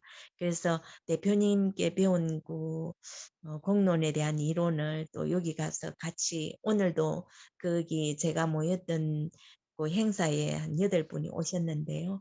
이 말씀을 드리고 다음에 한번 얘기를 하자 이런 얘기도 있었습니다. 그래서 연대 의식이 싹 트는 그런 좋은 현장인 것 같아서 한번 말씀드렸습니다. 네, 이상입니다. 예. 오랜 동안 노력이 성과를 거두고 있다는 말씀을 하신 거고요. 예, 박정인 지원관님도 고민 많으시고 또 우리 오세강 의원님들 여기 다른 윤남식 선생님 또 김해에서 다양한 활동 하시면서 다들 지금 고민 속에 채팅방에 또 글 쓰신 예, 채팅방에 글 쓰신 분들도 채팅방에 의견 많은 남기신 분들이 의견을 남겨주셨는데요. 지금 말씀 못 하시고 글만 남기신 분들 잠깐 소개를 하고요. 이해주 선생님, 똑똑한 전문가들이 있긴 하지만 지역에서도 평범한 사람들이 섞여서 공론을 만들어 나가는 현장이지요. 패거리를 만들어 비이성적인 투표로 빨리 결정하자고 하는 분위기에 저 자신도 휩쓸리게 되더라고요. 현장 경험이 많은 분들의 경험을 보다 많이 듣고 싶습니다. 그다음에 시민사회가 정치 권력 진영의 지원 우산 속에서 자치와 공동체 운동과 협동을 하다 보니 정권 교체에 따른 지원이 끊기니 방황과 혼돈으로 접어들게 된다. 우리가 지금 목도하고 있는 거죠. 또 정권 교체 활동에 집중하는 듯한데 정치와 진영을 넘는 사회 진보를 위한 성찰과 대안을 서로 모색해야 될 때가 아닌지요. 중요한 말씀이죠. 이게 시민사회가 오히려 정치권의 줄서기를 하면서 오히려 정치권의 부침에 따라서 시민사회가 폭망하기도 하는 이런 황당한 상황이 지금 발생하고 있잖아요. 대의원은 대표자가 아니라 대리인이다. 의원들이 알아야겠지요. 뭐 이런 말씀들이 지금 올라와 있네요. 네.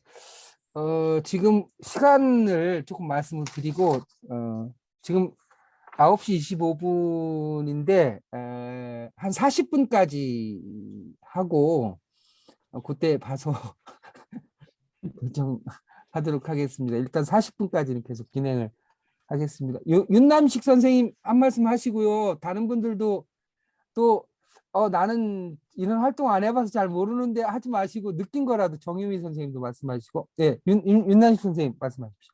박사님. 예, 이상봉 교수님 반갑습니다.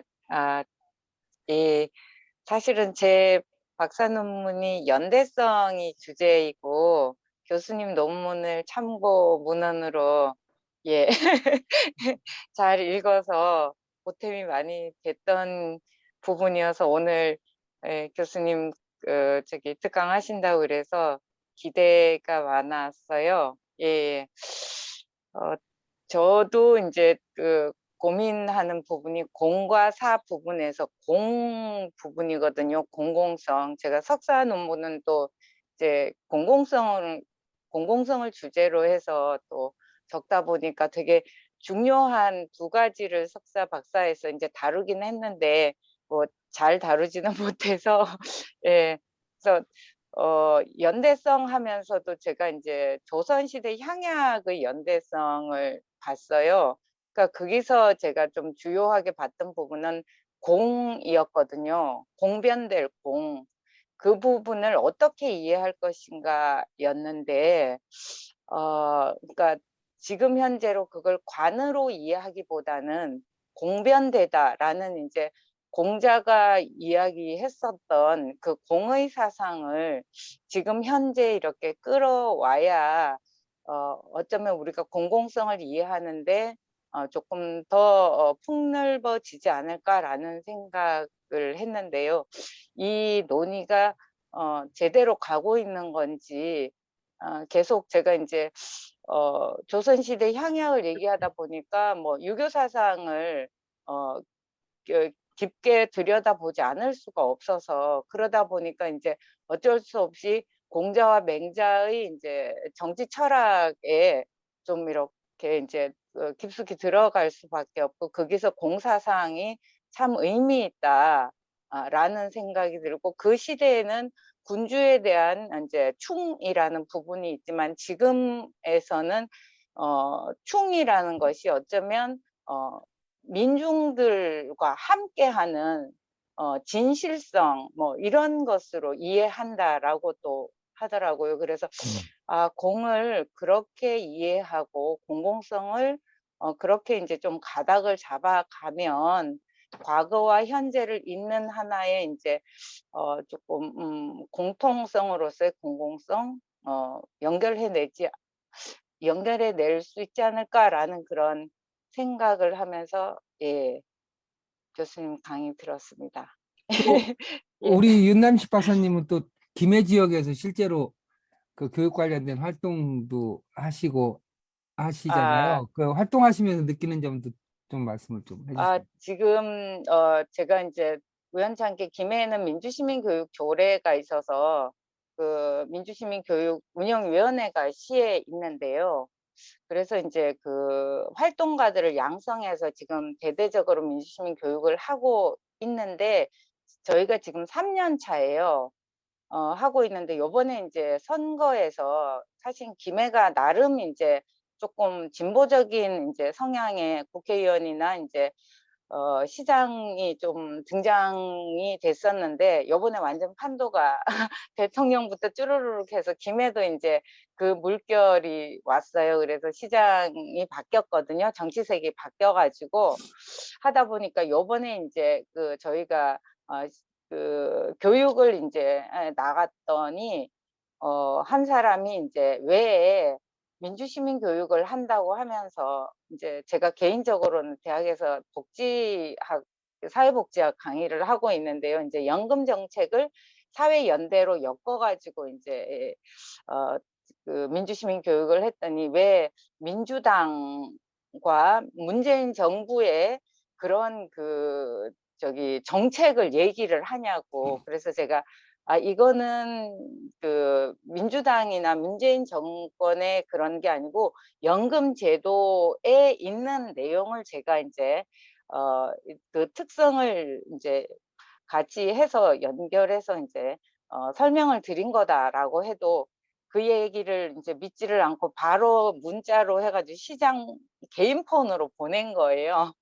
그랬더니 시장이 그걸 받고 이제 담당 국장, 과장한테 바로 이런 내용으로 이제 내용이 들어왔다라고 하면서 이제 담당 팀장이 저한테 바로 이제 했는데 그 강의 제가 했습니까? 했더니 그러니까 팀장님도 이게 이거 왜냐하면 제가 이제 위원장을 맡고 있는 데다가 그 강의를 제가 해놓으니까 이게 말하기가 되게 쉽지가 않았던 그래서 그런 상황이 지금 막 있는 거예요, 지역에서. 그래서 많은 부분들이 지금 이제 조금 막 바뀌어 가고 있고, 경남도에서 민주시민 교육 조례가 이제 폐기안이 나왔어요, 바로. 그래서 김해도 그런 상황이 맞을 거다라고 하는데, 또 의외로 또 그동안 이제 활동해왔던 분들은 우리 의연하게 대처하자 이러면서 저는 오히려 그냥 만약에 상황이 이제 조금 안 좋게 흐르면 이제 성명서라도 내자 뭐 이렇게 이제 생각을 하고 있었는데 막 바로 이제 그 활동가 분들은 바로 시장한테 의견서를 제출하자 말도 안 된다 그러면서 이제 뭐 하는데 사실은 지금 분위기상도 그렇고 잘못하면 이제 민주시민 교육 조례가 도도 폐기안이 나오는데 시도 지금 이제 시의원 구도가 또 이렇게 좋지 않거든요. 그렇게 되면 그나마 있는 조례 씨앗도 날아가 버릴까 봐 지금 자기 검열 비슷하게 예, 하고 있는 그런 상황. 그래서 예, 안타까운 부분들이 아마 전국에서 다 있겠지만 김해에서도 예, 있다라는 예, 소식을 또 예, 전하게 됩니다. 네. 예. 김남식 선생님, 네. 제가 그 김해 장로 살거든요. 어머나,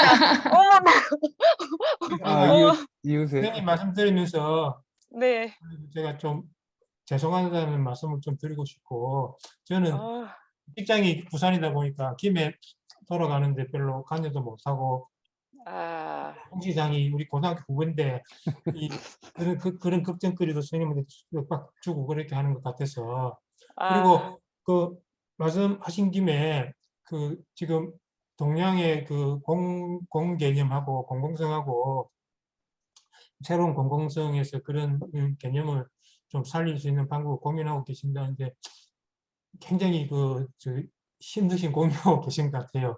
원래 이게 계속 좋은 고민하면 좋은 그 방향이 나올 걸로 보는데 워낙 이 공공성 이게 이제 서구 근대에서 나온 개념을 번역한 용어다 보니까 공공이라는 자체도 우리가 번역한 것도 아니지 않습니까? 일본 학자들에 의해서 한자를 갖다 붙인 게 돼가지고 그래서 일본에서도 우리 비슷하게 일본의 그 공개념하고 근대적 공공성 개념하고 비교하는 그런 논문들이 좀 있더라고요. 근데 원래 시작은 근대적인 용어를 번역한 거지만 우리가 추구하는 새로운 공공성은 우리 그냥 전통이나 이런 것에 비추어서 새롭게 만들어내야 되는 좀 좋으신 올바르신 생각이라고 저는 생각합니다.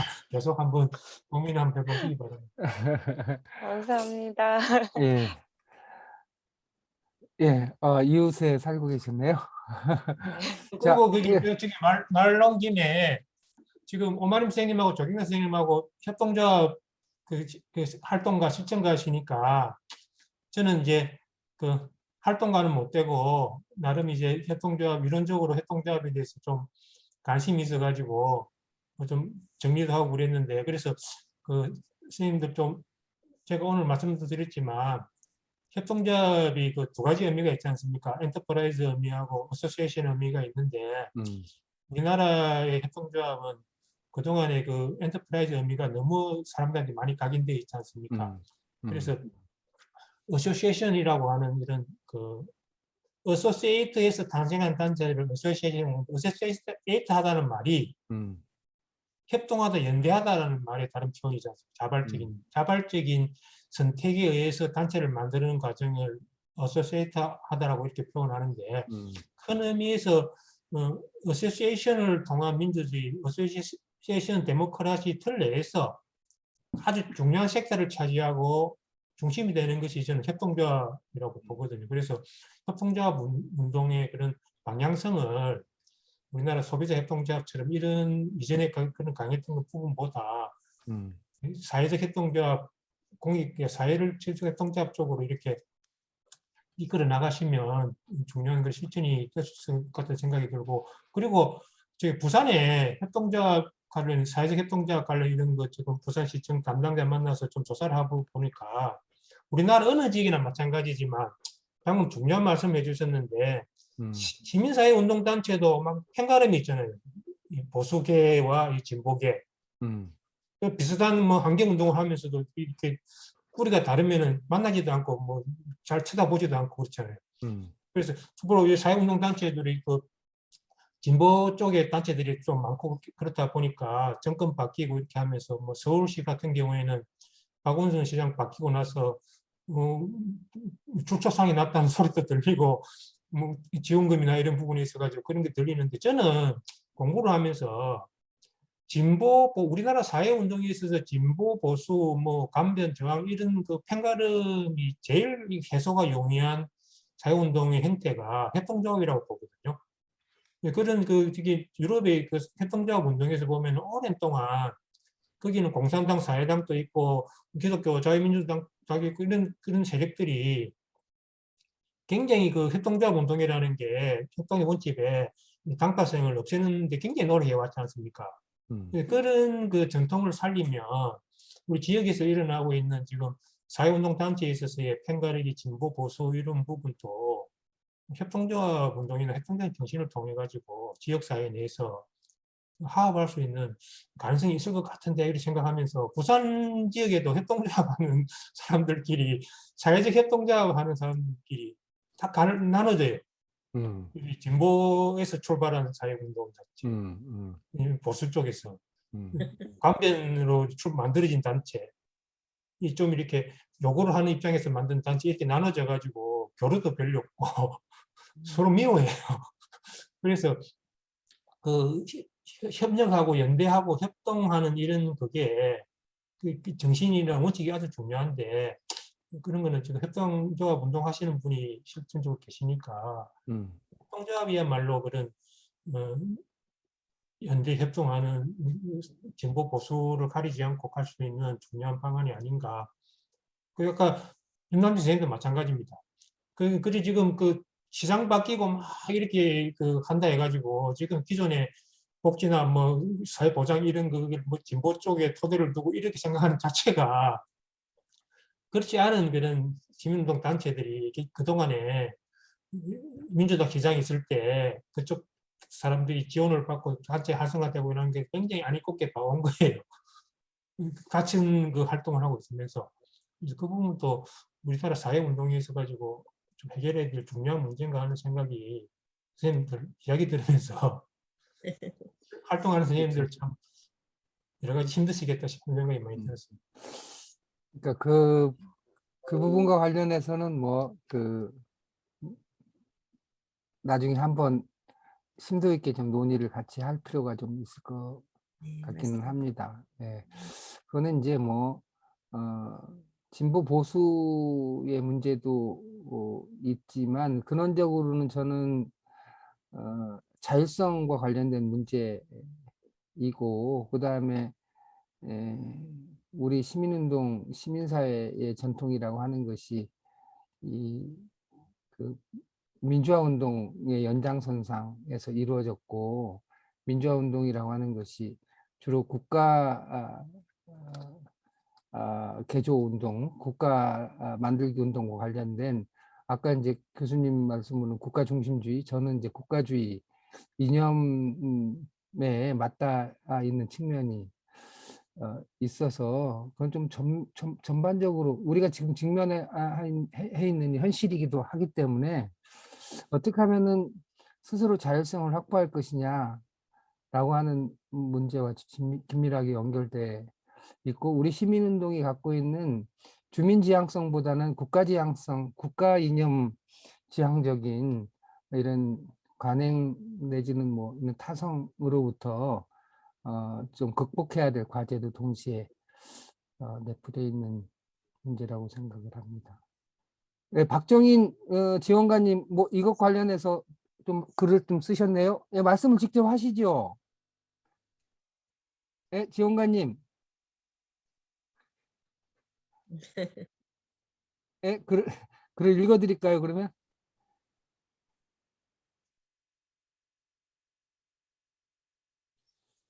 좌우에 날개가 있는 유럽과 거의 한쪽 날개만 존재하는 우리 사회에서의 협동조합은 출발도 과정도 지향도 많이 다르다고 생각합니다. 다만 1인 1표라는 협동조합의 정신은 직접 민주주의에 대한 의미가 크다고 봅니다.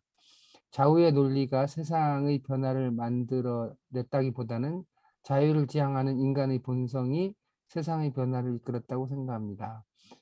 지금 말하기가 곤란한 상황. 그래서 네, 이렇게 말씀하셨고요. 이한구 의원님 또 우리 황도수 교수님 좀 늦게 오셨네요. 예, 한 말씀씩 하시고 정유미 선생님도 예, 한 말씀 하세요. 해도 되나요? 그럼요, 해도 되죠. 여기 너무 많은 생각들이 오가서 네, 일단 저는 아까 공자님 말씀 잠깐 하셨는데 제가 제자 백가 사상 중에 가장 좋아하는 게 묵가 사상이에요. 네, 묵가 사상이 상대방을 존중하고 겸허하게 아가페적인 사랑을 전하면서 모두가 윈윈하는 방법을 찾자이거든요. 그래서 단순히 우리가 뭐 공자다 맹자다를 떠나서 저는 약간 실용적인 공리주의, 일단 전체적으로는 그 방향성으로 움직여야 하지 않을까. 근데 각자는 표리부동이 안 됐으면 좋겠어요. 그러니까는 제가 뭐 얘기 다 하셨지만 제가 한 7, 8년 전에 협동조합 활동을 조금 해보려고 주변인들과 애를 써봤고, 그리고 그 NGO 단체에서 일을 해봤고, 또 NGO 단체에 계셨던 분이 연대, 참여연대나 이런 데서 활동도 하셨고 했는데, 지금 이렇게 시간이 한 10년, 15년 지난 지금에서는 그 모든 분들이 그쪽에서 나오셨어요. 그 조직에서. 그러면 분명히 원인이 있을 거란 얘기죠. 그러니까 우리는 이렇게 나아가야 된다고 생각하면서도 조직 안에서는 사실 연대를 뭔가 갖추는 걸 조직은 싫어하더라고요.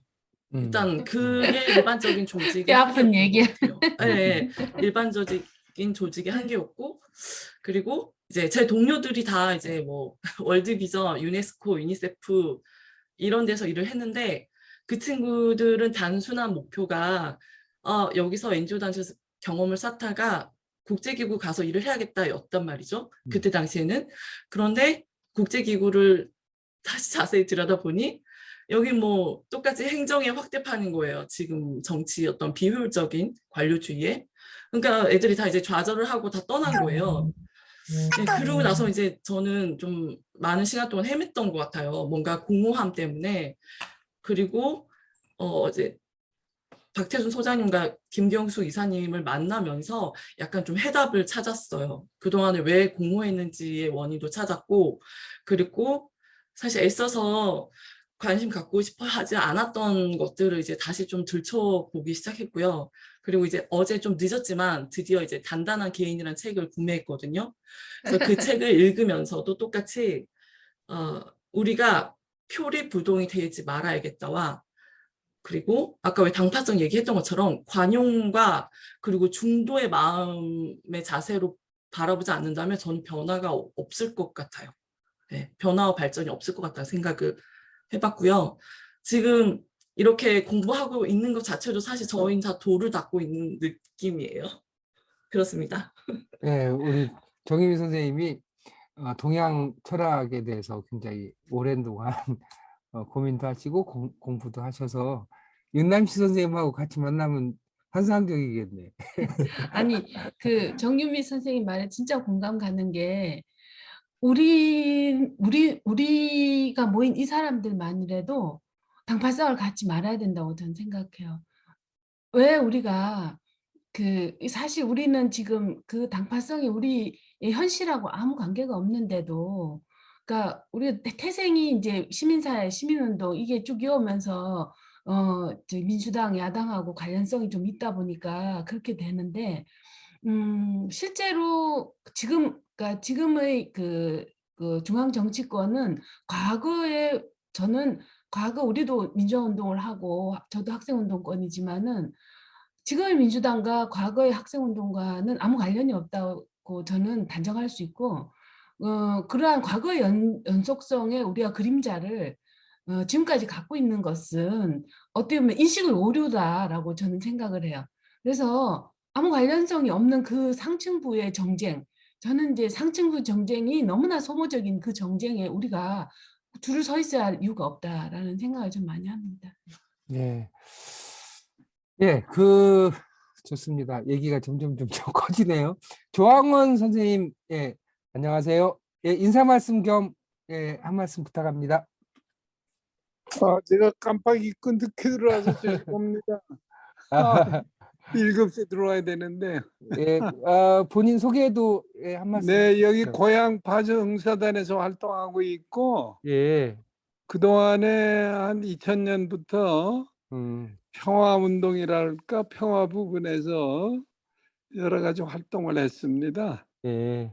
예, 그래서 지금은 DMZ 평화운동이라고 그럴까? 그러시군요. 네. 아이고. 그 전에 2000년에는 금강산 사랑운동 본부 뭐 개성사랑회 이런 것도 하고, 네, 그래서 금강산 가기 운동이나 개성사랑회 이런 걸 또 하고 그랬습니다. 예. 네, 그러시- 반갑습니다. 예. 그리고 또 하나 있는 거는 조금 전에 말씀을 하신 거 듣고 이제 생각나서 그러는데 지역사회에 뿌리를 내리는 그런 운동, 그러니까 마을 공동체라고 그럴까요? 그걸 오래전에 했어요. 2007년부터 그 마을 공동체 운동을. 그래서 서울에서 활동하다가 고향 파주에서 그러니까 내가 사는 곳에서 활동을 해야 되겠다 해서 했는데 예. 근데 평화운동 쪽에 하다 보니까 그 공동체 운동 이런 것들이 좀 미흡한 면이 있더라고요. 그래서 지금 공론장의 경우에 말하자면은 지역사회 내에서의 그런 거를 좀 뭐랄까 풀뿌리라고 그럴까 이런 면을 해야 되겠다. 그래서 관심을 가졌습니다. 예, 그렇군요. 예. 네. 예, 우리 김혜경 선생님도 한 말씀 하시고요. 우리는 뭐 무슨 얘기든지 다 터놓고 얘기할 수 있잖아요. 예, 한 말씀 하시고 호만경 선생님도 한 말씀 하시고 아직도 한 말씀 안 하신 분들은 빨리빨리 한 말씀 준비해 주십시오. 네. 저는 이제 그 강원도의 유일한 협동조합 신문사에서 기자 활동을 한 5년 정도 했었고요. 그러니까 이제 그때는 사실 이런 활동들을 관찰자의 입장에서만 계속 바라봤었던 것도 사실이고, 그러다 이제 회사를 그만두고 이제 다른 곳으로 옮겨오면서 오히려 그런 그 현실 속에서 그런 대의민주주의나 그 선출직 의원들에게 국한되는 어떤 이런 정치 환경에 대한 좀 한계를 많이 느껴서 이걸 어떻게 하면 아래로부터 우리가 지역 현안을 그 이제 발굴하고 해결하는 이런 문제들을 좀 적극적으로 할 수 있을까라는 고민을 하던 끝에 인제 이 공부를 하게 됐는데, 오늘 말씀들 들으면서 되게 많은 좀 이제 고민도 되고, 그러니까 쉽게 그냥 저 자신에 대한 좀 반성이 좀 많이 커졌어요. 계속 여전히 '나는 좀 이렇게 한 발을 빼고 관찰자의 입장에서만 보려고 했던 건 아닌가.'라는 그런 생각이 좀 많이 들었고, 제가 어떤 역할을 해야 될지라는 것들이 쪼끔 더 선명해지는 듯한 그런 기분이 듭니다. 그러니까 뭐 이제 어쨌든 우리가 그런 국가라는 그런 대형 조직 안에서 산다라는 거는 내가 그 내 개인적인 삶을 갖고 있는 것과 동시에 우리가 함께 그 정치적 환경이라는 그곳에서의 삶도 같이 살아야 된다라는 이 생각이 쪼끔 더 명확해지는 것 같아요. 그러니까 그냥 좀 지켜보고 기다리고 뭐 아니면 인제 어떤 장을 마련하고 이렇게 한 발 떨어져 있었던 그런 삶을 살았더라면, 지금 이 인제 오늘의 포럼을 듣고 나서의 느낀 점은 이제 정말 그냥 깊이 들어가서 '함께 해야겠구나.'라는 생각을 많이 하게 됐습니다. 그렇군요. 감사합니다. 네. 네, 그렇군요. 네. 그, 그, 어, 저는 이렇게 이제 자치 뭐 이런 거 고민을 해보면서 우리 지역에서 활동하는 것하고 국가적인 과제라든가 이런 것하고 이게 차이가 있을까, 이제 어떤 차이 있다면 어떤 차이가 있을까, 이제 그런 고민들 하잖아요. 근데 저는 실제로 우리가 네트워크 사회가 되고 정보기술 사회이기 때문에 저는 지역에서 하는 일 역시도 전체의 문제와 긴밀하게 연결돼 있다고 생각해요. 예를 들면 뭐 우리가 쓰레기 처리장 하나 만드는 것에 관해서 공론장을 만들어서 논의를 하다 보면 그거는 국가 폐기물 정책하고 긴밀하게 연결될 수밖에 없거든요. 그래서 공적 과제가 별도로 존재하는 영역은 극히 제한 지역이죠. 오히려 그 피상적으로 볼 때는 지역 문제가 따로 있고 국가 문제가 따로 있는 것 같지만 실제로 논의가 깊어지면 다 그게 국가 재정과 관련된 문제이고 또 국가 정책과 관련된 문제잖아요. 근데 저는 어떤 생각은 좀 고쳐야 된다고 생각하냐면 저는 실제로 우리 사회는 아직도 뭐 저는 행정 독재 국가라고 표현을 하는데 굉장히 많은 생활상의 문제들이 국가 정책으로 만들어지거든요. 국회에서 우리 생활상의 문제들도 대부분 다 결정을 해버리잖아요. 그런데 그런 문제는 국가에서 하는 것이기 때문에 우리 문제하고는 좀 거리가 있지라고 생각하는 건 저는 굉장히 위험하다고 생각해요.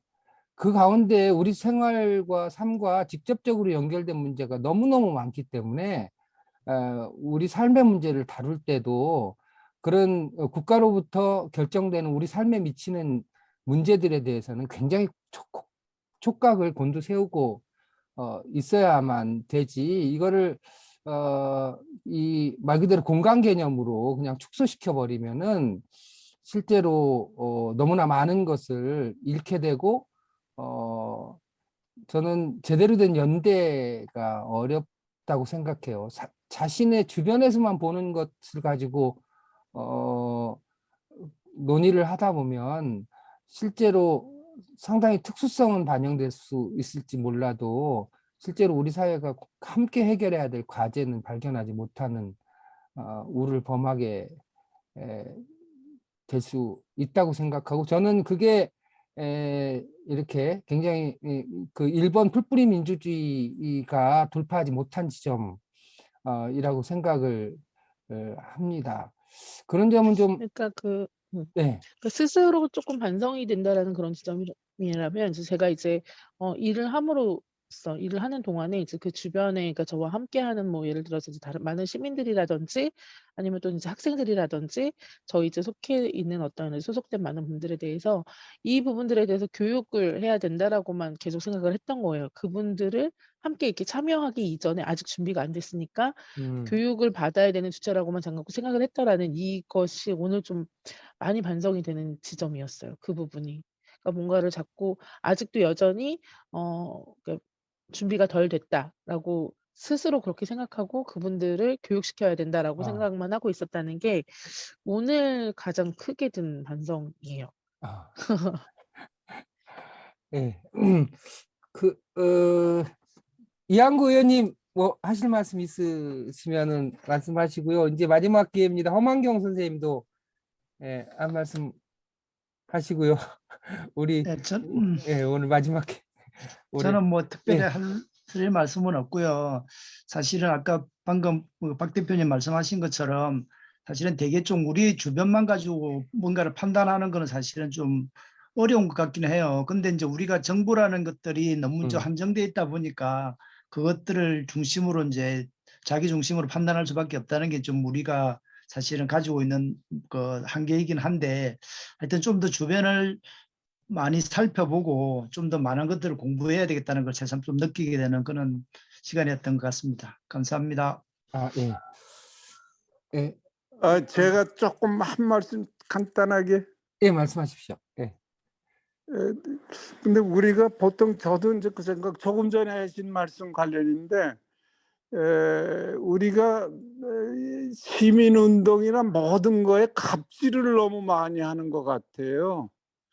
그러니까 내가 뭘 할 수 있다. 근데 그게 아니라 저는 이렇게 얘기하고 싶은데 공론장을 만드는 게 아니라 그러니까 공론장을 만드는 것이 중요하다. 그러니까 공론을 일으키는 게 아니라 그러니까 뭐냐면 말하자면 이런 아까 그런 여러 가지 얘기를 했잖아요. 그런 거를 이렇게 드러내는 작업들을 앞서가는 분들이 해야 되지 않겠나. 내 얘기를 하는 게 아니라 그러니까 말할 기회를 만들어낸다고 그럴까. 그렇죠. 의견을 낼 수 있는 기회. 그게 이제 핵심인 것 같아요. 그런 그런데 공간을 그게 창출하는 거, 그런 그래 공간을 만드는 거, 그죠? 공간이 아니라 그게 뭐 2명이 되더라도 음. 그렇게 해야 이렇게 확산시켜 나가는 뿌리랄까 기초 작업을 할 수 있는 게 아닌가. 근데 대부분이 다 정보나 또는 저기 자료 말 논리 이런 것만 계속 얘기하다 그렇죠. 보니까 그런 사람들만 참여해요. 그러니까 그 소위 말하자면 공론이 필요한 쪽의 멤버들이 참여가 아니라 공론을 의도적으로 이렇게 하려고 하는, 그러니까 메이킹맨이라고 그럴까? 예. 참여하는 참여 기회가 아니라 예. 아니 제가 말 표현이 좀 어, 빼는 걸 하려니까 예, 그래서 다들 아주 판을 절실하게 만드는 그런 걸 예. 느꼈어요. 예, 그러니까 다들 그 지금 조 선생님 말씀하신 거 그 중요한 말씀이라는 거 다들 이해하셨을 거예요. 여기 예, 예, 알겠어요. 조금 전에 그래서 그런 말씀 예, 예. 생각이 나서 말씀드렸어요. 굉장히 중요한 말씀이시고요. 그 이제 우리가 조직이 중요한 때가 있었고 그다음에 또 이념이 중요한 시대가 있었잖아요. 지금 조 선생님 말씀하신 것도 자기주의 주장으로 사람들을 모으려고 했었던 그런 시대가 있었고 또 조직을 크게 만들어서 정치적인 압력을 세게 하면 뭔가 바뀔 거라고 생각했던 시대가 있었는데 지금은 이제 그런 조직이나 이념의 시대가 아니라 그 내용조차도 많은 사람들이 말 그대로 다양한 사람들이 모여서 무엇을 할 것인지 어떤 내용을 할 것인지 자체를 결론 내지 않고 형성해 가야 될 시대인 것 같아요. 왜냐하면 모든 사람이 다 차이가 나는 시대에 살고 있기 때문에 그것을 선언적으로 주도적으로 누가 결정할 수가 없는 거죠. 그 과정이 존재해야만, 그 과정이 공정하고 정당해야만 그 내용이 오히려 신뢰를 얻게 되는 이제 시대에 살고 있는 그런 상황인 것 같아요. 그런 공간을 지금 말씀하신 것처럼 전제 없이 그런 공간을 제대로 잘 만들어 가는 것이 굉장히 중요하고 우리들의 또 과제 중에 하나가 아닌가 이제 그런 생각을 다시 하게 됩니다. 오늘 뭐 우리 이상봉 교수님 오랫동안 고민해 오셨던 내용을 중심으로 말씀을 나눠봤는데요. 이상봉 교수님 마지막으로 좀 대답하실 거나 아니면 소감 말씀이나 말씀을 좀 해주시고 안내할 거 있으면 안내하고 오늘 모임은 정리를 좀 해야 되겠습니다. 한 말씀 하십시오. 이상. 예, 여러 선생님들 말씀 들으면서 막 대답할 게 생각이 나곤 하는데 시간이 많이 흘러서 그런 아니 그래도 부분은 간단하게라도 좀 말씀을 좀 하십시오. 저기 또 말이 시작되면 간단하게 마무리될 수 없는 그러시구나. 오늘 주로 이렇게 좀 활동하시는 분이 많으신 것 같은데 여러 선생님들 생각을 들으면서 이런 생각을 해봤습니다. 저는 이제 좀 이론적으로 좀 이렇게 많이 그동안 연구를 해왔는데요. 한 사람이 이론적으로도 아주 치밀하게 공부를 하고 활동도 하고 다 할 수 있으면 참 좋겠지만 그런 슈퍼스타는 몇 세기 한 명씩밖에 안 나오는 거니까 저는 지금까지 해오던 대로 이론적으로 우리 사회에 지금 문제점이 뭐고 좀 꼭 해결해야 될 힘듦이 뭔지를 제대로 진단하고 거기에 대해서 어떤 대안이 가능한지를 계속 고민하겠습니다. 그리고 누가 그런 이야기 하더라고요. 그런 뚜렷한 대안 제시가 없는 현재 사회의 그런 사회운동의 변혁 운동은 결코 오래 가지도 못하고 활성화되기도 힘들다. 그리고 시민사회 활동하시는 분이 활동력이 없이 학자들이 백날 대안 제시해봤자 아무 의미가 없는 거지 않습니까? 그래서 앞으로도 서로 이제 같은 고민을 하고 있는 분들이니까 이렇게 서로 생각을 공유하면서 이렇게 자기 생각을 정리하는 기회가 자주 있었으면 좋겠다. 오늘 그런 의미에서 저한테는 좋은 시간이었습니다. 네. 감사드립니다. 아유, 저희들이 감사하죠. 예, 오상학 의원님 조금 늦게 오셨는데 예, 한 말씀 하시고 정리해야 되겠는데요. 근데 강연을 제대로 못 들어서 죄송합니다. 중간에 일이 생겨가지고 늦은 시간 좀 이제 다른 분들 이야기하는 것 좀 같이 들으면서요. 뭐 행정 독재라는 표현도 하셨는데 우리가 살고 있는 지금 시대에 좀 아까도 말씀하셨는데 참여할 수 있는 기회가 제대로 없는 것 같아요. 내가 관심 있는 분야, 또 대구 경북 행정 통합에 대해서도 우리 대구 시민들, 저도 하나의 대구 시민으로서 하고 싶은 이야기가 있었는데 그런 기회 자체가 없었더라고요. 그러니까 지금 사회적인 많은 문제들은 또 좀 많이 정보도 많이 오픈이 됐고 해서 자기 의견을 서로의 상대방의 의견을 들어가면서 또 내 의견도 조정하면서 결정하는 사안들이 뭐 국가에서 정해서 내려보내는 그런 행정이나 제도보다는 좀 더 개선할 수 있는 여지가 많을 텐데 하는 생각이 드는데 또 그런 기회를 만들어가고 또 만들고자 고민하는 자리가 오늘 이 저녁에 함께 늦게까지 또 고민하고 이야기 나누는 시간인 것 같습니다. 네, 반가웠습니다. 네.